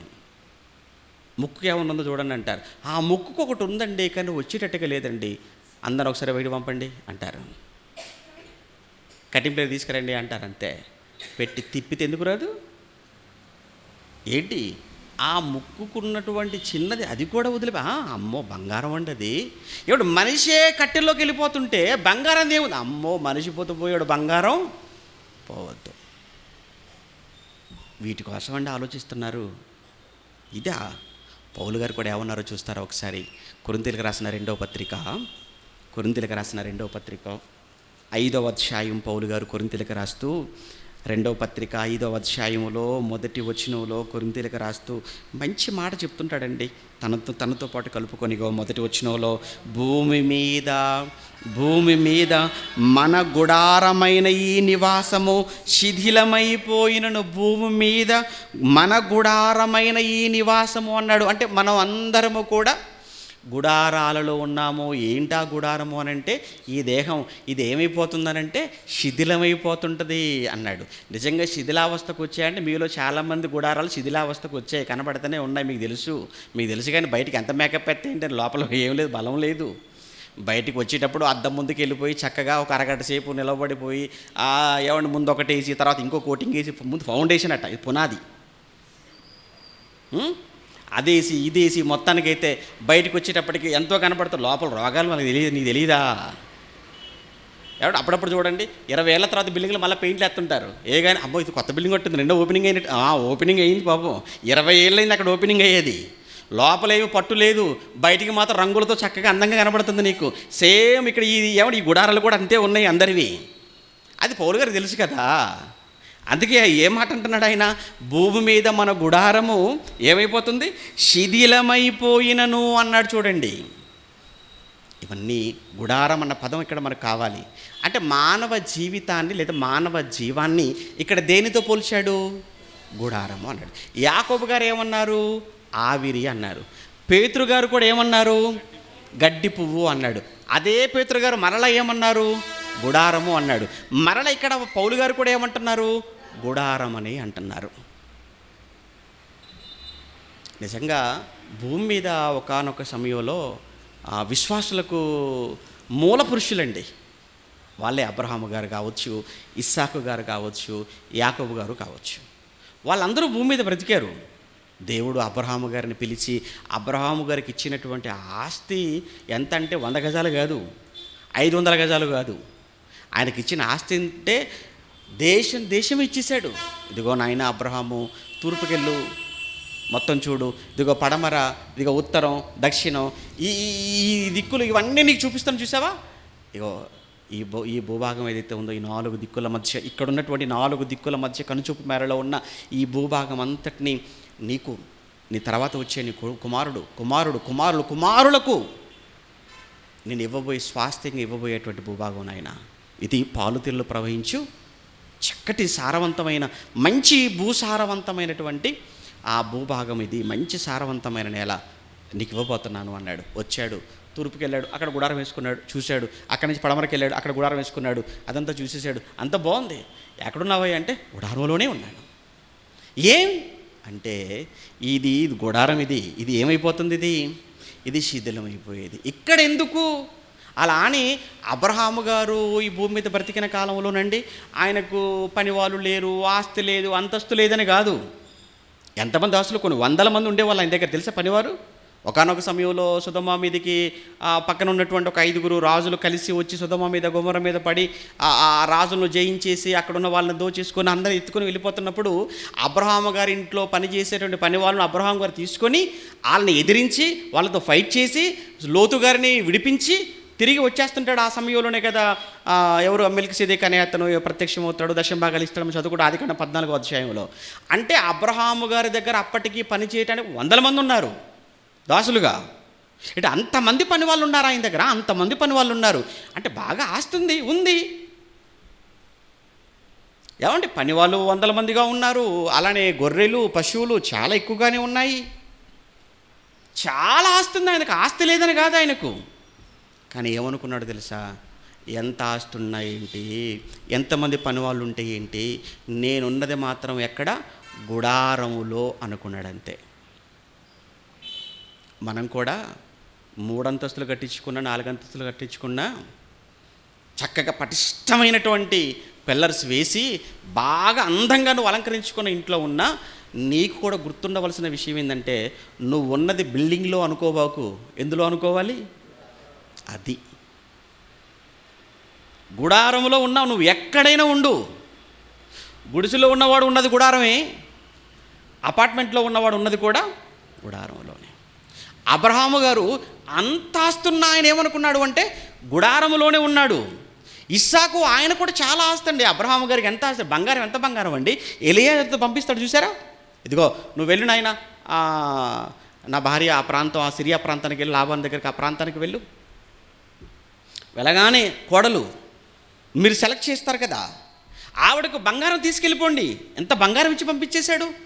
ఎంతమంది పని వాళ్ళని పంపుతాడు అక్కడికి, దాసులు ఎలియాజరుతో పాటు, చాలా. అయినా అబ్రహాము గారు కానీ, ఇస్సాకు కానీ, యాకోబు కూడా చాలా సంపద కలిగిన వాడు కదండి. యాకోబు కూడా చాలా సంపద తిరిగి వస్తాడు. సింగిల్గా ఒంటరిగా వెళ్ళిపోతాడు, కానీ తిరిగి వచ్చేటప్పుడు చాలా ఆస్తితో తిరిగి వస్తాడు యాకోబు. కానీ వీళ్ళందరూ కూడా భూమి మీద ఎలా బ్రతికారని రాయబడిందో తెలుసా అండి? వీళ్ళందరూ కూడా గుడారములలో ఉన్నట్టుగానే బతికారట. అదే కదా హెబ్రీ పత్రికలో మనం చదువుకుంటాం. హెబ్రీ పత్రిక 11వ అధ్యాయం 9వ వచనం కానీ 13వ వచనం కానీ, హెబ్రీ పత్రిక 11వ అధ్యాయం 9, 13 వచనాలను మనం చదువుతున్నప్పుడు, హెబ్రీ పత్రిక 11వ అధ్యాయం ముందు 9వ వచనం చదువుతుంటే, విశ్వాసమును బట్టి అతడును అతనితో అనగా అబ్రహామును అతనితో ఆ వాగ్దానమునకు సమాన వారసులైన ఇస్సాకు యాకోబు అనువారును గుడారములలో నివసించుచు అన్యుల దేశములో ఉన్నట్టుగా వాగ్దాత్త దేశములో పరవాసులైరి అన్నట్టు చూడండి. అలానే ఇక్కడ కూడా 13వ వచనంలో, వీరందరూ ఆ వాగ్దానముల ఫలము అనుభవింపకపోయినను దూరము నుండి చూచి వందనము చేసి అన్నాడు, తాము భూమి మీద పరదేశులము యాత్రికులం అన్నాడు. ఇక్కడ రాగానే ఇంకొక కొత్త పదం వచ్చేసింది. ఏంటంటే, ఏంటయ్యా మా జీవితం అంటే, మీ జీవం ఏ పాటిదనంటే, మానవ జీవం ఇదిగో ఒక పరదేశి అన్నాడు, యాత్రికుడు అన్నాడు.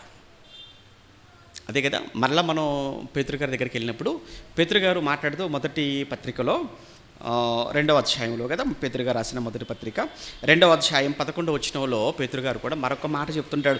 మానవ జీవాన్ని దేనితో పోల్చి మాట్లాడుతున్నాడో చెప్తున్నాడు అక్కడ ఆయన 11వ వచనంలో, ప్రియులారా మీరు పరదేశులను యాత్రికులునై ఉన్నారు అన్నాడు. ఇక్కడ కూడా చూడండి, పరదేశులు అన్నాడు. మనం అందరం ఎవరయ్యా, మీ జీవం ఏపాటిదనంటే పరదేశితో పోలుస్తున్నాడు. పరదేశితో ఎందుకు పోల్చాడు? అక్కడ కూడా కారణం ఉంది. ఏంటి ఆ కారణం అంటే, ఈ దేశం కానివాడు ఈ దేశానికి వస్తే ఇతను ఇక్కడ ఎంతకాలం ఉండాలో అనేది ఒక వీసా రూపంలో స్టాంప్ వేసి పంపుతారు మన మధ్యలోనికి. మనం కూడా ఏదైనా దేశం వెళ్ళామనుకోండి, పరాయి దేశానికి, అప్పుడు కూడా మనకు స్టాంప్ వేస్తారు. ఇతను ఈ రోజు నుంచి ఒక నెల రోజుల పాటు ఉంటాడు, లేదా 2 నెలలు ఉంటాడు, లేదా 1 సంవత్సర కాలం ఉంటాడు, అంతే తప్ప ఇక్కడ పర్మనెంట్గా ఉండడు. పరదేశ్ అనేవాడు ఆ దేశంలో పర్మనెంట్గా ఉండేవాడు కాదు. మరి మనలందరినీ ఎందుకు పరదేశితో పోల్చాడు అని అంటే, మనం కూడా ఈ దేశంలో పర్మనెంట్గా ఉండడానికి వచ్చిన వాళ్ళము కాదు. ఇంకా ఏమన్నాడు అంటే, యాత్రికులు అన్నాడు. యాత్రికుడు అంటే టూరిస్టు. నిజంగా యాకోబు గారు ఫరో దగ్గరికి తీసుకుని వెళ్ళినప్పుడు, నీ వయసు ఎంత, లేదా నువ్వెవరు, నువ్వేంటి అన్నప్పుడు ఆయన అన్నాడు, నేను యాత్ర చేసిన దినములు అని మాట్లాడతాడు. తెలుసండి యాకోబు గారు, నేను యాత్ర చేసిన దినములు అంటాడు యాకోబు గారు ఫరోతో. యాత్ర ఏంటి? అవునయ్యా నేను యాత్రికుణ్ణి. యాకోబుకి అర్థమైంది, నేను యాత్రికుణ్ణి. నేనే కాదు మిస్టర్ ఫరో, నువ్వు కూడా టూరిస్టువే. కానీ ఈ నిజం చెప్తే నువ్వు జీర్ణించుకోగలవా? నువ్వు స్వీకరించగలవా? ఈ వాస్తవాన్ని నువ్వు స్వీకరించగలవా? నువ్వు టూరిస్టు అన్న సంగతి, నేను ఫరోని అనుకుంటున్నావు, కింగ్ని అనుకుంటున్నావు తప్ప నేను టూరిస్ట్ అనుకోవట్లేదు. నువ్వు నేను యాత్ర చేసిన దినములు అన్నాడు. అంటే భూమి మీద మనం అందరము, మన జీవితం మన జీవం ఏ పాటిది అని అంటే అన్నాడు, ఇగో నువ్వు పరదేశివిరా, మనమంతా యాత్రికులు. పరదేశులు మనం పరదేశులం అనే సంగతి మనకి ఇప్పుడు బ్రతుకున్నప్పుడు ఇప్పుడు అర్థం కాదండి. చచ్చిపోయిన తర్వాత శవాన్ని పెట్టెలో పెట్టి ఊరు ఏమన్నా శ్మశానం తీసుకుని వెళ్ళిపోయేటప్పుడు అప్పుడు ఒక మంచి పాట పాడతారు. మీ అందరికి బాగా తెలుసు ఆ పాట. ఏమంటారు? పరదేశులమో ప్రియులారా అన్నాడు. ఎవరి కోసం పాడుతున్నారు ఆ పాట? అసలు నిజంగా చెప్పాలంటే ఆ పాట రోజు ఆదివారం ఒక్కసారైనా కానీ ఆరాధనలో పాడుకోవాల్సిన పాట అది. కానీ ఆ పాట బతుకున్నప్పుడు పాడితే ఆరాధనలో చక్కగా బాగుండేది. కొందరైనా ఆలోచించేవాళ్ళు, నిజమే కదా పరదేశులం కదా మనం, నిజమే కదా యాత్రికులం కదా, ఈవిడితో నాకు కూడా వింటే సారీ అక్క అని అలాంటినే. ఒక నిజంగా ఆ రోజు ఆరాధనలో ఒకవేళ పాట పాడుకుని ఉంటే అర్థమైపోయేది, నిజమే కదా మన పరదేశులం కదా, మన పురమేది కాదు కదా. మన పురమేది కానప్పుడు ఈ అడుగు స్థలం కోసం ఏంటి మా అన్నతో గొడవ పడుతున్నాను, అన్న దగ్గరికి వెళ్ళిపోయి అన్న సారీ అన్న నాకు ఈరోజు అర్థమైపోయింది, అసలు ఈ దేశమే మంది కాదు, ఈ ఊరే మంది కానప్పుడు ఈ అడుగు స్థలం కోసం నీకు నాకు మధ్య విభేదం ఏంటి, కావాలని ఉంచేసుకో కానీ ఆ పాట పాడరు కదా ఆ రోజు. ఎప్పుడు ఈ పాట ప్రత్యేకంగా ఎప్పుడు పాడాలంటే చచ్చిపోయిన తర్వాత శవాన్ని తీసుకునేటప్పుడు పాడాలి. ఎవరి కోసం? శవం కోసమా? శవం వినదు కదా, శవం వింటేనే కదా, శవం వినే అవకాశం లేదు కదా, శవం ఎలాగో మారదు కదా. అది ఏమండి, బ్రతుకున్న వాళ్ళ కోసం చెప్తున్నాడు, చనిపోయిన వాళ్ళ కోసం చెప్పాడు. ఇప్పుడు ఈ మాట మీరు బాగా ఆలోచించండి. ఇప్పుడు పేతురు గారు ఈ మాట చనిపోయిన వాళ్ళ కోసం చెప్పాడా, బ్రతుకున్న వాళ్ళ కోసం చెప్తున్నాడా? బ్రతుకున్న వాళ్ళ కోసమే కదని చెప్తున్నాడు.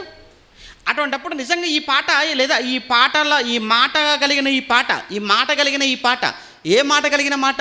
భూమి మీద మనమందరము పరదేశులము, యాత్రికులము, మన పురం ఇది కాదు, మన లోకం ఇది కాదు అన్న ఈ మాటతో కూడిన ఈ పాట ఆయన బ్రతుకున్నటువంటి వాళ్ళకి చెప్తే, మనం కూడా ఈ మాట కలిగినటువంటి ఈ పాట ఎప్పుడు పాడుకుంటే బాగుంటుంది? బ్రతుకున్నప్పుడు, సంఘంలో ఉన్నప్పుడు పాడుకుంటే కొందరైనా ఆలోచించేవాళ్ళేమో, మారిపోయేవాళ్ళేమో. నో, ఒరే ఈ పాట చచ్చినప్పుడు మాత్రమే పాడాలి తప్ప చచ్చినంత వరకు పాడొద్దు అంటే మనకు స్ట్రిక్ట్గా మనకు వార్నింగ్స్ ఉన్నాయి మనకు, అందుకే పాడరు. ఇక్కడ ఈ మాట చూడండి, మనం పరదేశులతో పోల్చాడు, యాత్రికులతో పోల్చి మాట్లాడుతున్నాడు. మన జీవం అన్నాడు, ఇదిగో నీ జీవమా ఆవిరి వంటిదిరా, నువ్వా గడ్డి పువ్వు అన్నాడు, నువ్వా గుడారం, నువ్వు పరదేశివి, నువ్వు యాత్రికుడవు, మీ జీవం ఇది. ఒకవేళ నువ్వు ఇక్కడ ఇల్లు కట్టుకోకూడదు, సంపాదించుకోకూడదని దేవుడు చెప్పడు. నువ్వు సంపాదించుకుంటే దేవుడికేంటి? దేవుడికి ఏదో బాధని కాదు. నువ్వు సంపాదించుకో, తప్పు కాదు. నువ్వు కష్టపడు, తప్పు కాదు. నువ్వు వ్యాపారం చేయి, తప్పు కాదు. నువ్వు వ్యాపారం చేసి నువ్వు కష్టపడి నువ్వు సంపాదించుకోవటం, పట్టణాలకు వెళ్ళిపోవటం, రాష్ట్రాలకు వెళ్ళిపోవటం, దేశాలకు వెళ్ళిపోవటం, ఇది తప్పని బైబిల్ చెప్పలేదు. కానీ దేవుని చిత్తమైతే నేను వెళ్దాం అనుకుంటున్నానండి, దేవుని చిత్తమైతే కొంతకాలం ఉందాం అనుకుంటున్నానండి, దేవుని చిత్తమైతే పని చేసుకుందాం అనుకుంటున్నానండి, దేవుని చిత్తమైతే సంపాదించుకుందాం అనుకుంటున్నానండి, అది తప్పు కాదండి. నీ భార్యకు, నీ పిల్లలకు, నీ తల్లికి, నీ తండ్రికి వాళ్ళకు ఆకలి లేకుండా వారి కనీస అవసరాలు తీర్చడం నీ పని కాదా? నీ బాధ్యత కాదా? వాళ్ళ కోసం, మీకోసం గూడు నిర్మించుకోవటం అది తప్పేలా అవుతుంది? కానీ ఏదైనా దేవుణ్ణి ప్రక్కన పెట్టి, దేవుణ్ణి కాదని, దేవుణ్ణి విడిచిపెట్టి నువ్వు ఏది ఆలోచించినా, నువ్వు ఏది చెయ్యాలనుకున్నా అది మాత్రం ముమ్మాటికి ఏమవుతుంది? తప్పవుతుంది. అందుకే పౌలు గారు తిమోతికి పత్రిక రాసినప్పుడు, తిమోతికి రాసిన మొదటి పత్రిక 6వ అధ్యాయంలో, తిమోతికి రాసిన మొదటి పత్రిక 6వ అధ్యాయం 17 నుంచి చదువుతున్నప్పుడు, తిమోతికి రాసిన మొదటి పత్రిక 6వ అధ్యాయం 17వ వచనం నుంచి, ఇహమందు ధనవంతులైన వారు గర్విష్ఠులు కాక అన్నాడు. ఇహమందు ధనవంతులైన వారు గర్విష్ఠులు కాక అన్నాడు. ఎవరికి చెప్తున్నాడండి పౌలు గారు ఈ మాట? ఈ మాట పౌలు గారు ఎవరికి చెప్తున్నాడని మీరు అనుకుంటున్నారు చెప్పండి? ఈ మాట పౌలు గారు ఎవరికి చెప్తున్నాడు? ఎవరికి చెప్తున్నాడు? ఏమో, ఏం చెప్తే ఏమంటారో అన్నట్టుగా ఉన్నారు మీరు. ఎవరు చెప్తున్నాడు? తిమోతికి రాశాడు. ఓకే, తిమోతికి మాత్రమే చెప్తున్నాడు అనుకుంటే పొరపడ్డది. ఎందుకంటే అక్కడ ఉన్నటువంటి ఎఫెసీ సంఘానికి మొత్తానికి చెప్తున్నాడండి ఆయన. ఎందుకంటే ఇప్పుడు ప్రజెంట్ పౌలు గారు తిమోతికి పత్రిక రాసే సమయానికి తిమోతి ఎఫెసు సంఘానికి నాయకుడుగా ఉన్నాడు, ఎఫెసు సంఘానికి సువార్తికుడిగా పనిచేస్తున్నాడు ఆయన. తిమోతిని ఎఫెసు సంఘంలో పెట్టాడు. ఆ ఎఫెసు సంఘం విషయంలో నాయన కొన్ని లోపాలు నువ్వు దిద్దాలి, ఒకటి. రెండవది ఏంటంటే వాళ్ళకు నువ్వు వాక్యం చెప్పాలి. అలానే ఆ ఎఫెసీ సంఘములో దాసులైన వాళ్ళు ఉన్నారు, యజమానులైన వాళ్ళు ఉన్నారు. ఆ తర్వాత అక్కడ భార్యలు కానీ, భర్తలు కానీ, పిల్లలు కానీ, ఇలా ఎవరి ధర్మాలు ఏంటి, ఎవరి బాధ్యతలు ఏంటి అనే విషయంలో నువ్వు చక్కటి అవగాహనతో అందరి కోసం నువ్వు మాట్లాడాలి, అందరిని నువ్వు సెట్ చేయాలి. అలానే ధనవంతులైన వారు కూడా ఉన్నారు. అదే కదా, ఇది సంఘానికి, తిమోతితో పాటు సంఘానికి రాసిన పత్రిక ఇది, ఎఫెసీకి. కనుక ఇక్కడ సంఘంలో ఉన్న వారి కోసం చెప్తున్నాడు ముఖ్యంగా. ఇది ఏమంటే బయట ఉన్న వాళ్ళ కోసం, బయట ఉన్న వాళ్ళు చెప్తే వింటారా? లేదు కదా, సంఘంలో ఉన్న వారి కోసం చెప్తున్నాడు ఆయన. ఎఫెసీ సంఘంలో క్రైస్తవులైన వారికి చెప్తున్నాడు. అంటే ఎఫెసీ అనే సంఘంలో ఎవరున్నారు అంటే ఆయన చెప్తున్నాడు ధనవంతులుగా ఉన్నారు. ధనవంతులు అంటే ఏదో టాటా బిర్లాలు, అనిల్ అంబానీ వాళ్ళు ఉన్నారు అని మీరు అంత పెద్దగా ఊహించుకోకండి. మొత్తానికైతే వాళ్ళ చేతిలో ధనం ఉందండి. ఎవరు మీ దగ్గర ₹1,00,000 లేవా, మీ దగ్గర 2 లక్షలు లేవా? ధనం ఉండటం ఇక్కడ అంతే, ధనం ఉంది అంతే. అంతే తప్ప అది ఎంత అన్న విషయాన్ని ఇక్కడ ఆయన చెప్పడం లేదు. ఆయన ఎంతో నీ దగ్గర ధనం ఉంది కదా, కానీ నీ దగ్గర ఉన్నటువంటి ధనం అన్నది ఏదైతే ఉందో, నీ దగ్గర ఉన్న ధనం అన్నది ఏదైతే ఉందో, నీ దగ్గర ఉన్న ధనం ఎలా వచ్చింది? అన్యాయం చేయలే కదా, మోసం ఏం చేయలే కదా, కష్టపడ్డావు కదా.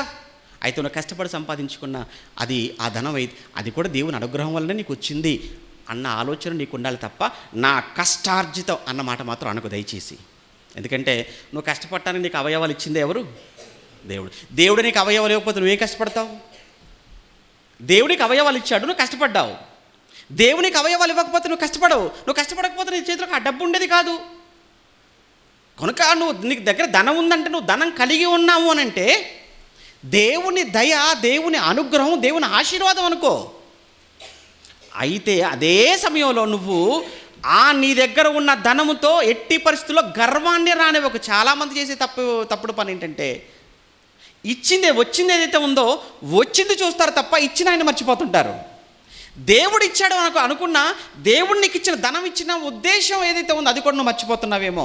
దేవుడు నీకు ధనం ఇచ్చాడు అని దేవుని మర్చిపోయినా, దేవుడు నీకు ఇచ్చిన ఆ ధనం వెనకాల దేవుని యొక్క ఉద్దేశం ఏంటో అది నీకు అర్థం కాకపోయినా మళ్ళా నువ్వు తప్పు చేసినట్లే.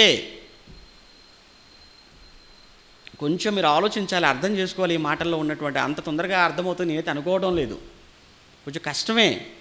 కానీ మనసు పెట్టి మీరు ఆలోచిస్తే మాత్రం చాలా సులువుగానే అర్థమైపోద్ది. మీ దగ్గర ధనం ఉందంటే, మీ దగ్గర డబ్బు ఉందనంటే అది మీకు కష్టమైనప్పటికీ కూడా దేవుని దీవెన, దేవుని ఆశీర్వాదం అనుకోండి. అయితే దేవుడు దయ వలన మీకు వచ్చినటువంటి డబ్బు వలన మీలో అహంకారం అనేది రాకూడదు, మీలో గర్వం అనేది రాకూడదు. ఎందుకంటే నీ జీవం ఏపాటిది? నీ జీవం ఏపాటిది? ఎందుకు గర్వం? ఎందుకు? దేవుడు నీకు ధనం ఇచ్చాడు అని అంటే ఈ ధనాన్ని నువ్వు చక్కగా ఉపయోగిస్తావు, చక్కగా నువ్వు వాడుతావన్న నమ్మకంతో నీకు ధనం ఇచ్చాడు అన్న ఆలోచనతో నువ్వు ఉండాలి తప్ప నేను ఇలా ఆకాశాన్ని అంటే బాబేలు గోపురాన్ని కట్టుకుంటానంటే కుదరదు. లేదా కేజీలు కొనేస్తానంటే కుదరదు బంగారం. అందుకోసం కాదు, ఇందుకోసం కూడా చెప్పాడు తర్వాత మాటలో చెప్తున్నాడు. అదే చెప్తున్నాడండి ఆయన 17వ వచనంలో, ఇహ మందు ధనవంతులైన వారు గర్విష్ఠులు కాక. ఎందుకంటే ఆటోమేటిక్గా ధనం ఉంటే అందరిలోకి వచ్చేది ఏంటంటే గర్వం. చాలామందికి ఏంటంటే ధనం అనేది వచ్చేస్తే చాలామందికి వచ్చేది గర్వం. అది కూడా ఏంటంటేనండి, కష్టపడి సంపాదించుకున్న వాడి దగ్గర పెద్దగా ఏముండదు, కానీ అక్రమంగా సంపాదించుకుంటూ చూసారా అన్యాయపు సిరి గర్వం. లోకంలో ఒక సామెత చెప్తుంటారండి, మీరు విన్నారో లేదో కానీ, నడిమంతరపు సిరి అంటారు తెలుసా అండి? విన్నారు ఎప్పుడైనా? నడిమంతరపు సిరి వస్తేనట కళ్ళట ఎక్కడికి ఎక్కాయట, ఇక్కడున్న కళ్ళు ఇక్కడికి వెళ్ళిపోయాయట, నెత్తికెక్కిపోయాయి. అంటే అర్థం ఏంటంటే పక్కన్నోడు కనపడ్డు, వెనకున్నోడు కనపడ్డు, ఎవడు కనపడ్డు, ఎందుకంటే కళ్ళపైకి వెళ్ళిపోయాయి కనుక. అదే అన్నమాట. అదే చెప్తున్నాడు ఇక్కడ ఆయన. గర్వం వద్దు, అస్థిరమైన ధనమందు నమ్మకం ఉంచక అన్నాడు. అయ్యా నువ్వే కదా ఇచ్చావు. అవునరా నేనే ఇచ్చాను, కానీ దాన్ని చూసుకొని అదే జీవితం అనుకుని అదే శాశ్వతం అనుకుంటూ అలా నువ్వు వండుకురా. ధనం మీద నమ్మకం పెట్టుకోవాకు.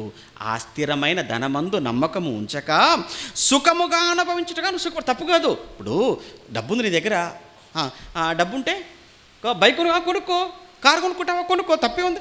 నువ్వు సుఖంగా, దేవుడు నువ్వు సుఖపట్టం చూసి ఈర్షిపడేవాడు అసూయపడు నీ ఇంటి పక్కడు అనుకున్నావా? లేకపోతే మీ అన్న అనుకున్నావా, మీ తమ్ముడు అనుకున్నావా, మీ బావ అనుకున్నావా, బామ్మర్ది అనుకున్నావా? వాళ్ళు అసూయపడతారు తప్ప దేవుడు ఎందుకు అసూయపడతాడు? మరీ దేవుడిని ఏంటండి అలా చేసేసారు. ఏదో మీరు ఇల్లు కట్టుకుంటే దేవుడు అసూయపడతాడు అన్నట్టుగా, ఏదో మీరు కారు కొనుక్కుంటే దేవుడికి ఏదో అసూయ అన్నట్లు.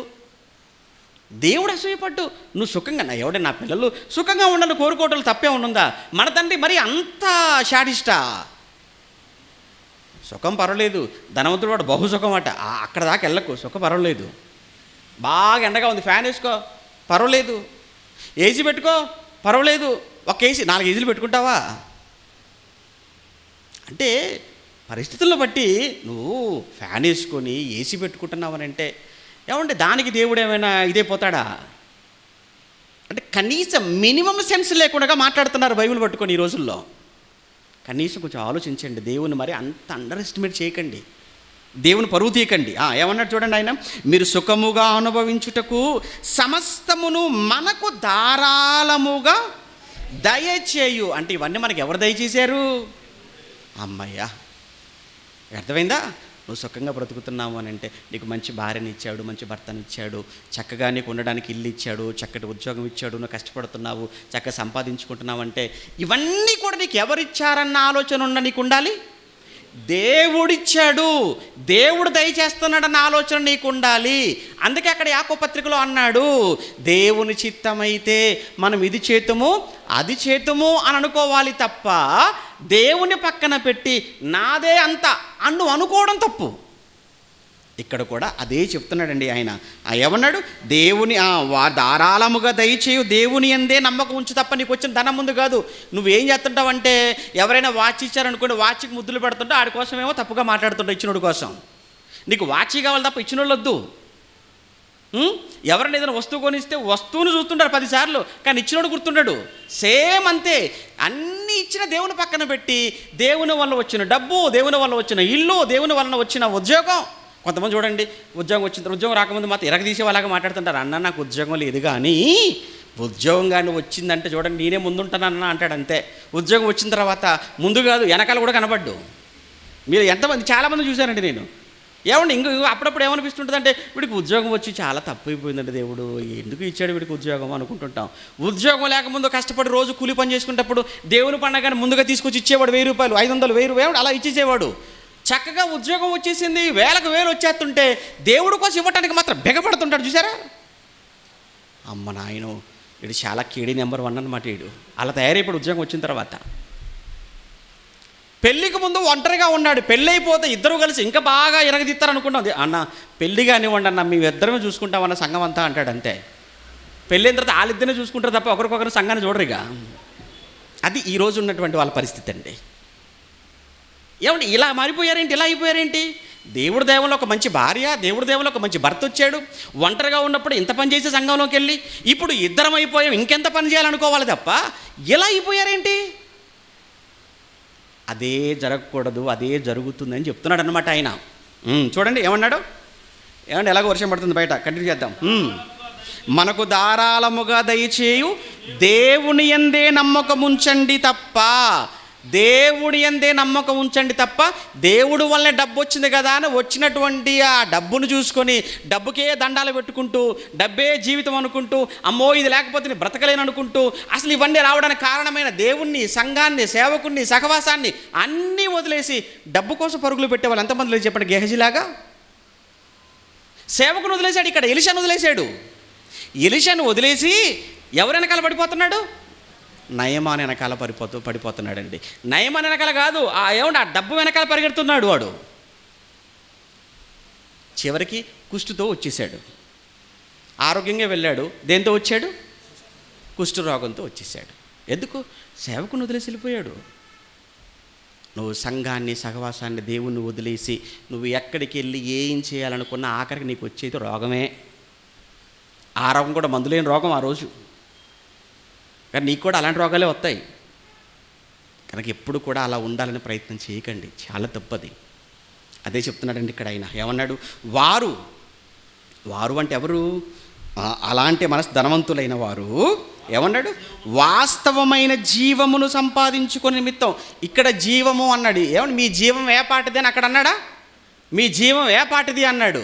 అంటే అర్థం ఏంటంటే, ఒరే ఈ జీవం, ఇది జీవమా, ఇది కొంతసేపు కనబడి అంతలో మాయమైపోయేది. కానీ వాస్తవమైన జీవం ఒకటి ఉంది మీకు, ఇంకో బ్రతుకుంది. అది అసలైన బ్రతుకు. ఆ బ్రతుకు ఎప్పుడంటే చావు తర్వాత ఉంది బ్రతుకు. అయితే వాస్తవమైన ఆ జీవమును సంపాదించుకొని నిమిత్తము రాబోవు కాలమునకు, అనగా చావు తర్వాత రాబోవు కాలమునకు మంచి పునాది తమ కొరకు ఇప్పుడే వేసుకోవాలి అన్నాడు. పునాది వేసుకోవాలి, ఇక్కడే పునాది వేసుకోవాలి. దేనికోసం? రాబోయే జీవితం కోసం. ఈ జీవితంలో నువ్వు పునాది వేసుకోవాలి అన్నాడు. అంటే రాబోయే జీవితం నీకు పరలోకం కావాలా? నీకు అక్కడ రాబోయే జీవితంలో నువ్వు దేవుడితో ఉండాలనుకుంటున్నావా? రాబోయే జీవితంలో నీకు కష్టము లేని, బాధ లేని, కన్నీళ్ళు లేని, ఎండ లేని, ఏమన్నా ఆకలి లేని, దప్పిక లేని ఆ గొప్ప ఆ లోకం నీకు కావాలి, రావాలి నువ్వు అనుకుంటే దానికోసం నువ్వు ఇప్పుడు ఇక్కడే పునాది.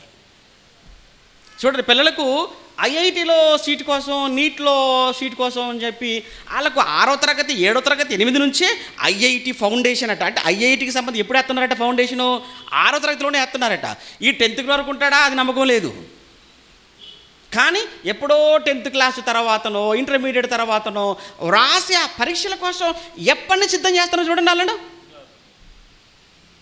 ఇది మీకు అర్థమైతే చావు తర్వాత నీకు ఒక జీవితం ఉంది, అది వాస్తవమైన జీవితం అయితే ఆ వాస్తవమైన జీవితం కోసం ఈ జీవితంలో నువ్వు కూడా ఏం చేయి, ఫౌండేషన్. నీకు విషయం తెలుసా అండి, నెల నెల జరిగేది ఫౌండేషనే ఇది. ఈ కార్యక్రమాలు ఏమనుకుంటున్నారు, పని లేక చేసే కార్యక్రమాలు కాదు. మిగతా వాళ్ళకి చూసే వాళ్ళకేం పని లేక పెట్టుకుంటున్నారన్నట్టుగా ఉంటుంది. కానీ బైబిల్ తెలిసిన మాకు తెలుసు, ఇది మా రాబోయే జీవితానికి మేము వేసే ఫౌండేషన్ ఇది. ఏమంటే అన్న రత్నం నాకు ఆయనకి జ్వరంగా ఉంది 4 రోజుల నుంచి అని చెప్పాడు. వచ్చేటప్పుడు సాయంకాలం పూట బైక్ మీద స్కిడ్ కింద పడిపోయాడట. పాప దెబ్బ తగిలింది, అలానే పాప కుంటుకుంటూ వచ్చేసాడండి ఇక్కడికి.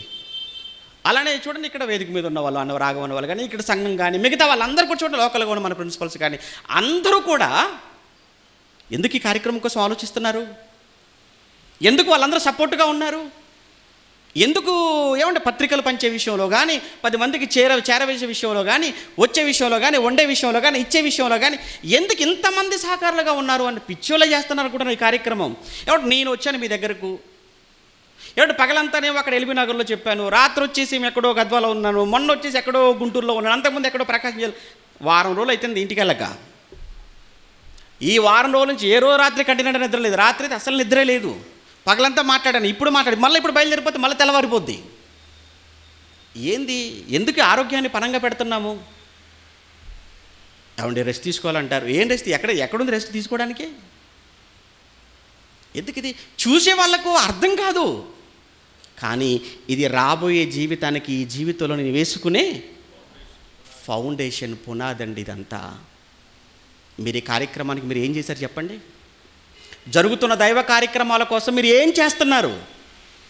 మీరు ఆర్థికంగా చేయగలుగుతున్నారా? పత్రికలు పంచగలుగుతున్నారా? ఫోన్ చేసి 10 మందికి చెప్పగలుగుతున్నారా? రాగలుగుతున్నారా? ఓడవగలుగుతున్నారా? ఇవ్వగలుగుతున్నారా? వండగలుగుతున్నారా? వడ్డించగలుగుతున్నారా? మీరు ఏం చేయగలుగుతున్నారు జరుగుతున్న దైవ కార్యక్రమంలో? మీరు ఏం చేసినా ఆ కార్యం రాబోయే జీవితానికి అది ఇక్కడ ఏమిటనమాట, అది పునాది. ఇది మీకు అర్థమైతే మీ జీవితం ధన్యం, అర్థం కాకపోతే మీ జీవితం వ్యర్థం. ఇక ఎంతకన్నా వివరించి విడదీసి చెప్పటం అంటే ఇక నా వల్ల కాదు, ఇంకా చెప్పేటోళ్ళు ఉంటారేమో కానీ నా వల్ల అయితే కాదు. ఇక ఏమండి ఏం చెప్తున్నాడండి ఆయన? మళ్ళీ చూడండి, రాబోవు కాలమునకు మంచి పునాది తమ కొరకు వేసుకొనుచు మేలు చేయువారుగా. డబ్బు ఉంది కదా అని దాచుకుంటావా బ్యాంకుల్లో? డబ్బు ఉంది కదా అని ఫ్లాట్లు కొనేస్తుంటావా? డబ్బు ఉంది కదా అని చెప్పేసి పెట్టుబడులు పెడతావా? నో. డబ్బు ఉంది కదా, డబ్బు ఉన్నప్పుడు నువ్వేం చేయాలో తెలుసా? గర్వపడకుండా రాబోయే కాలకి పునాది ఎలా వేసుకోవాలి? పునాది డబ్బుతో అంటావా? చెబుతున్నాను అనమాట. ఎలా వేసుకోవాలంటే మేలు చేసేవారుగా ఉండు. నువ్వు మేలు చేయి, నీ దగ్గర డబ్బు ఉంది కదా, డబ్బు ఉంటే మేలు చేయి, మంచి పనులు చేయి, మేలు చేయండి. సంఘంలో ఆపదలో ఉన్నవారు చూడు, అనారోగ్యంతో బాధపడుతున్న వాళ్ళు ఉన్నారో చూడు. ఒకవేళ సంఘంలో ఒకవేళ ఆపదలో ఉన్నవారు, అనారోగ్యంతో ఉన్నవారు, ఒకవేళ లేకపోతే బయట ఆకలితో ఉన్న వాళ్ళు ఎవరన్నా చూడు, వాళ్ళకి సహాయం చేసే కార్యక్రమం లేదనుకుంటే దేవుని కార్యక్రమం జరుగుతుంది, ప్రతి నెల కార్యక్రమం జరుగుతుంది. ఏమంటే ప్రతి నెల ఈ కార్యక్రమం చేయడానికి 1000 రూపాయలు ఖర్చు అవుతుంది. చేయండి. ఇక్కడే కాదు, మీ సంఘాలు జరుగుతున్నాయా? చేయండి ఎక్కడైనా. ఇదేంటి? మీ దగ్గర ఉన్నటువంటి ధనముతో మీరు రాబోయే కాలానికి మీరు వేసుకునే పునాదిలో భాగం ఏంటంటే మేలు చేసేవారుగా ఉండాలి. ఒకటి. ఆ తర్వాత చూడండి, సత్క్రియలు అను ధనము గలవారు అన్నాడు. అంటే మీ దగ్గర ఉన్నటువంటి డబ్బును మీరు సత్క్రియలుగా మార్చుకోవాలి. మార్చుకున్నారంటే ఈరోజు మార్చుకున్నారండి. ఎలా మార్చుకున్నారో చెప్పమంటారా? ఎవరు ఇక్కడ రావడానికి ఊరకనే వచ్చేసారా? అక్కడ కళ్ళు మూసుకొని ఇక్కడ ప్రత్యక్షమయ్యారా? లేదు కదా.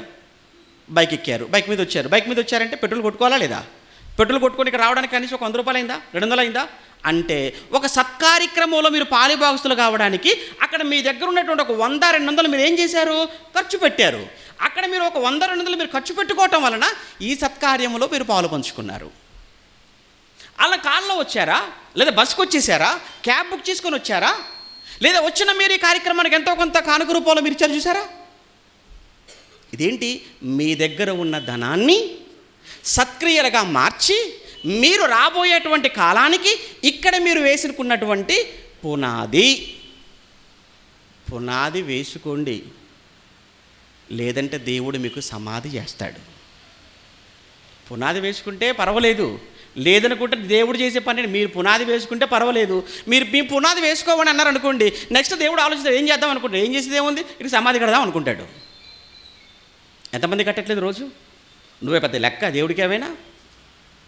లేదు కదండి. ఎంతమంది అండి వెళ్ళిపోతున్నారు లోకాన్ని వదిలిపెట్టి. అదే చెప్తున్నాడండి, సత్క్రియలోని ధనము గలవారును ఔదార్యము గలవారును అన్నాడు. ఔదార్యం అంటే అదే ఇతరులకు సహాయం చేయటం. ఏమండి ఔదార్యం అంటే ఇతరులకు వాళ్ళకున్న ధనాన్ని పంచిపెట్టేవారుగా ఉండటం. తమ ధనములో ఇతరులకు పాలిచ్చువారునై ఉండాలి అన్నాడండి. అది మనకున్న ధనములో, నీకున్న ధనముతో నువ్వు గర్విష్ఠుడు కాకుండా, దేవుడే నీకు ఇచ్చాడు మంచి ఉద్యోగం, దేవుడు నీకు మంచి వ్యాపారం ఇచ్చాడు, నువ్వు సంపాదిస్తున్నావు, తప్పు కాదు. అయితే నీ దగ్గర ఉన్న ధనములో నువ్వు ఈ కార్యక్రమాలన్నీ చేయటం వలన నువ్వు రాబోయే కాలానికి భూమి మీద మంచి పునాది వేసుకున్నవాడవుతావు అన్నట్టు. చూడండి, ఇతరులకు పాలిచ్చువారునై ఉండాలి. ఆజ్ఞగా ఇచ్చాడు. ఆజ్ఞాపించుము అన్నాడా? ఆజ్ఞాపించు. ఎవరికి ఆజ్ఞాపించమన్నాడు? తిమోతికి చెప్పాడు. తిమోతిని ఎవరికి ఆజ్ఞాపించమంటున్నాడు? ఎఫెసీ సంఘానికి ఆజ్ఞాపించు అన్నాడు. ఎందుకు? ఎఫెసీ సంఘంలో ఎవరున్నారనమాట? ధనవంతులు ఉన్నారు. ఎంత తేలిక ఉంది చూసారా బైబిల్. అర్థం కాని పుస్తకం కాదు. నీకు బుర్ర నువ్వు అర్థం చేసుకుని ప్రయత్నం చేయటం లేదు. మెయిన్ అది. నువ్వు మనసు పెట్టినప్పుడు ఎంత చెప్పినా ఏమంటే మాస్టర్ గారికి ఆయన చెప్పి ఆయన నోరే పోతుంది తప్ప, నువ్వు మనసు పెట్టినంత వరకు ఆయన ఏం చేయగలడు? అందుకేనండి ప్రతి నెల మానకుండగా ప్రతి నెల 2వ శనివారం ఎక్కడున్నా కానీ రెక్కలు కట్టుకొని ఈ పట్టణానికి వచ్చి ఇక్కడ వాలిపోవడంలో ప్రధానమైన ఉద్దేశం ఏంటంటే, బైబిల్ మీకు చాలా నేర్పించాలి. బైబిల్లో చాలా విషయాలు మీకు తెలియచేయాలి. అందుకే కొన్ని సందర్భాలలో చెప్పడానికి చాలా కష్టంగా ఉంటుంది. అయినా తప్పదు కదా, మాట్లాడటానికి నిద్ర లేక ఎవరి కాళ్ళన్నీ లాగేసి కూర్చొని సోమవారం ఉదయం బయలుదేరితే ఇప్పటి వరకు ఇంటికి వెళ్ళిపోలేదు. సుమారుగా ఇప్పటికి ఒక 1000 కిలోమీటర్లకు పైగా ప్రయాణం చేసాం. కారులో 1000 కిలోమీటర్ల పైగా. మీకు 20 కిలోమీటర్లు చూసుకుంటారమ్మ, 20 కిలోమీటర్ అర్ధగంట అండి. 20 కిలోమీటర్లకు ఇటు 10 కిలోమీటర్లకు మీరు ఇంత 1000 కిలోమీటర్లు ఈ వారంలో దాటిపోయింది. ఇంటికి వెళ్ళేసరికి 1200 దాటిపోద్ది మాకు. ఇటు ఈ వారంలో, ఒక వారంలో కూర్చొని నడువులేమైపోవాలి, కాళ్ళేమైపోవాలి, బ్లడ్ సర్క్యులేషన్ ఏంటి, ఒంట్లో వచ్చే రోగాలేంటి, భవిష్యత్తు ఏంటి, ఇలా 60 ఏళ్ళు దాటిపోతే ఏమండి మా పరిస్థితి ఎలా ఉండాలి? ఏం ఆలోచిస్తాం? ఏమైనా కానివ్వండి దేవుడి కోసం. మరి మీరు రాకపోతే ఎలా? మీరు వినకపోతే ఎలా? నేర్పించాలనుకున్న వాళ్ళ ఇంత పట్టుదలతో ఉన్నప్పుడు నేర్చుకోవాలనుకున్న మీరు ఇంకెంత పట్టుదలతో ఉండాలి చెప్పండి. కనుక అందుకే అన్నాడు, మీ జీవము ఏ పాటిది మీరు కొంతసేపు కనబడి అంతలో, అంటే సమయం ఏమైపోయిందనమాట. చాలా తక్కువ సమయం, చాలా కొద్ది సమయం. ఈ కొద్ది సమయంలో మీరు దేవుడి కోసం ఎంత చేయగలరో చేయండి. సమయం వెళ్ళిపోతుంది. సమయం ఏమైపోతుంది? వెళ్ళిపోతుంది. సమయం ఆగుదు, ఆవిరిలా వెళ్ళిపోతుంది. సమయం, కాలం ఆవిరైపోతుంది. ఆవిరైపోతుంటే మీరు ఇంకా ఏదో సరదాలు, సంతోషాలు, సరసోక్తులు, విందులు, వినోదాలు, టీవీలు, సీరియళ్ళు, ఏమంటే రాజకీయాలు, ఉత్తి సంభాషణలు, పనికి మాలిన ముసలమ్మ ముచ్చట్లు, ఎందుకు సమయాన్ని వేస్ట్ చేస్తున్నారు? మీరు కనబడరు కానీ సమయాన్ని టైం పాస్ చేయటంలో అమ్మో చాలామంది చూస్తున్నప్పుడు చాలా చిరాకు వచ్చేస్తుంటుందండి. మా చుట్టూ ఉన్న వాళ్ళు కూడా చూస్తుంటే చాలా కోపం వచ్చేస్తుంటుంది. కోపం వస్తుంది కానీ కోపపడగలమే కానీ ఏమైనా చేయగలమా? గట్టిగా అంటే ఎక్కడికి దూరం అయిపోతాడో, ఎక్కడ వెళ్ళిపోతాడో, మళ్ళీ అదొక భయం. చాలా జాగ్రత్తగా డీల్ చేయాలండి పేషెంట్ను. ఐసీయూలో ఉన్న పేషెంట్లు ఎలా చేయాలి? జనరల్ వార్డులో ఉన్న పర్వాలేదు, ఐసీయూలో ఉన్న దగ్గరికి వెళ్ళినప్పుడు చాలా డీసెంట్గా చూసుకోవాలి. అలా ఉంటారు కొంతమంది ఐసీయూ పేషెంట్లా ఉంటారు. చాలా సున్నితంగా చెప్పాలి. మనిషికి అయితే ఇంజక్షన్ నెమ్మదిగా వేయాలి, పశువుకి అయితే వేయాలి డైరెక్ట్గా వేసేస్తారు ఇంజక్షను. మనిషికి వేసేటప్పుడు కొంచెం జాగ్రత్తగా వేయాలి కదా. అందుకే చాలా జాగ్రత్తగా మాట్లాడి, ఎందుకంటే మీరు అంత సున్నితంగా మాట్లాడతారంటే కొన్ని సందర్భాలు తప్పదు. మరి ఇంకా ఏమన్నా అందుకే హాస్పిటల్లో కొన్ని ఏమంటారు, ఇది జనరల్ వార్డ్ అండి అంటారు, ఇది స్పెషల్ అనమాట, ఇది ఐసీయూ అంటే అర్థం ఏంటంటే అమ్మో అందరు లోపలికి ఎవరు పడతారు, ఆ పేషెంట్లు చాలా సెన్సిటివ్ పేషెంట్లు అండి అంటారు. సంఘంలో కూడా మూడు వార్డులు ఉంటాయి సంఘంలో. ఒకటేమో బలహీనులు అన్నాడు, ఇంకొక వార్డు వచ్చేసి రోగుల వార్డు, ఇంకొక వార్డు చచ్చిపోయిన వార్డు అంటే మార్చురీ అనమాట. కొద్ది సంఘానికి పత్రిక రాసినప్పుడు పౌలు గారు చెప్తారు కదండి, మీలో అనేకులు బలహీనులను, రోగులను, ఇప్పటికే చాలామంది నిద్రపోతున్నారు. అంటే ఏ సంఘానికి వెళ్ళండి ఈ 3 వార్డులు ఉంటాయి. మీరు ఏ వార్డులో ఉన్నారు? నా దగ్గర చెప్పన మార్చురీలో ఉన్నారేమో చాలామంది. లేదు రండి వచ్చారు కాబట్టి మార్చురీలో నేను మిమ్మల్ని మినహాయిస్తున్నాను, మీరు వచ్చారు కాబట్టి మీరు మార్చురీలో ఉంటే మీరు వచ్చేవాళ్ళ రారు, కాకపోతే రోగాలతో ఉంటారు. కొంతమంది బలహీనులుగా ఉన్నారు. మొత్తానికైతే బలహీనులు అంటే బలహీనతగా ఉన్న, రోగంతో ఉన్న పర్వాలేదండి. చచ్చిపోతే ఏం చేయగలని చెప్పండి, ఇంకా చాలా కష్టం. చచ్చిపోయిన బతికించడం చాలా కష్టం. అంటే కష్టమని కాదు, ఆత్మీయంగా చచ్చిపోయినా బతికించవచ్చు కానీ చాలా కష్టం. కనుక మీరందరూ చక్కగా ఆరోగ్యవంతులుగా ఉండాలి. అంటే అర్థం ఏంటంటే ఏ రోగం లేని వారని కాదు, ఆత్మ రోగాలు లేనివారుగా, ఆత్మ సంబంధమైన బలహీనతలు లేనివారుగా, మంచి ఆరోగ్యంతో ఆయుష్తో చక్కగా సమయాన్ని మీరు వ్యర్థం చేసేవారుగా కాక సమయాన్ని సద్వినియోగం చేసుకుంటూ దేవుడు మనకి ఇచ్చినటువంటి కొద్ది కాలం, ఈ కొద్ది సమయంలో ఎట్టి పరిస్థితుల్లో కూడా దేవుని పనిని మీరు విస్మరించక మీరు కష్టపడుకోండి, మీరు పని చేసుకోండి, మీరు సంపాదించుకోవడం తప్పంటాం లేదు, కానీ దేవుని మాత్రం మీరు మర్చిపోకండి. ప్రార్థన చేసుకుందాం, సమయం చాలా అయిపోయింది. ప్రేమగల తండ్రి, పరిశుద్ధుడా, మీకు వందనాలు. ఇప్పటి వరకు మీ పిల్లలతో కలిసి పంచుకున్న ఈ జ్ఞానవాక్కులు వ్యర్థం కాక మీ పిల్లల జీవితాలలో అవి ఫలించినట్లుగా సహాయం చేయమని వేడుకుంటూ, ఇంతటి గొప్పదైన ఈ కార్యక్రమానికి ప్రతి నెలలో తండ్రి జరిగిస్తున్న మీ బిడ్డలను మరొక్కసారి మీ పాదాల చెంత పెడుతున్నాను. మీరు వారిని జ్ఞాపకం చేసుకోండి, మంచి ఆయుష్ ఆరోగ్యాన్ని వారికి ప్రసాదించండి.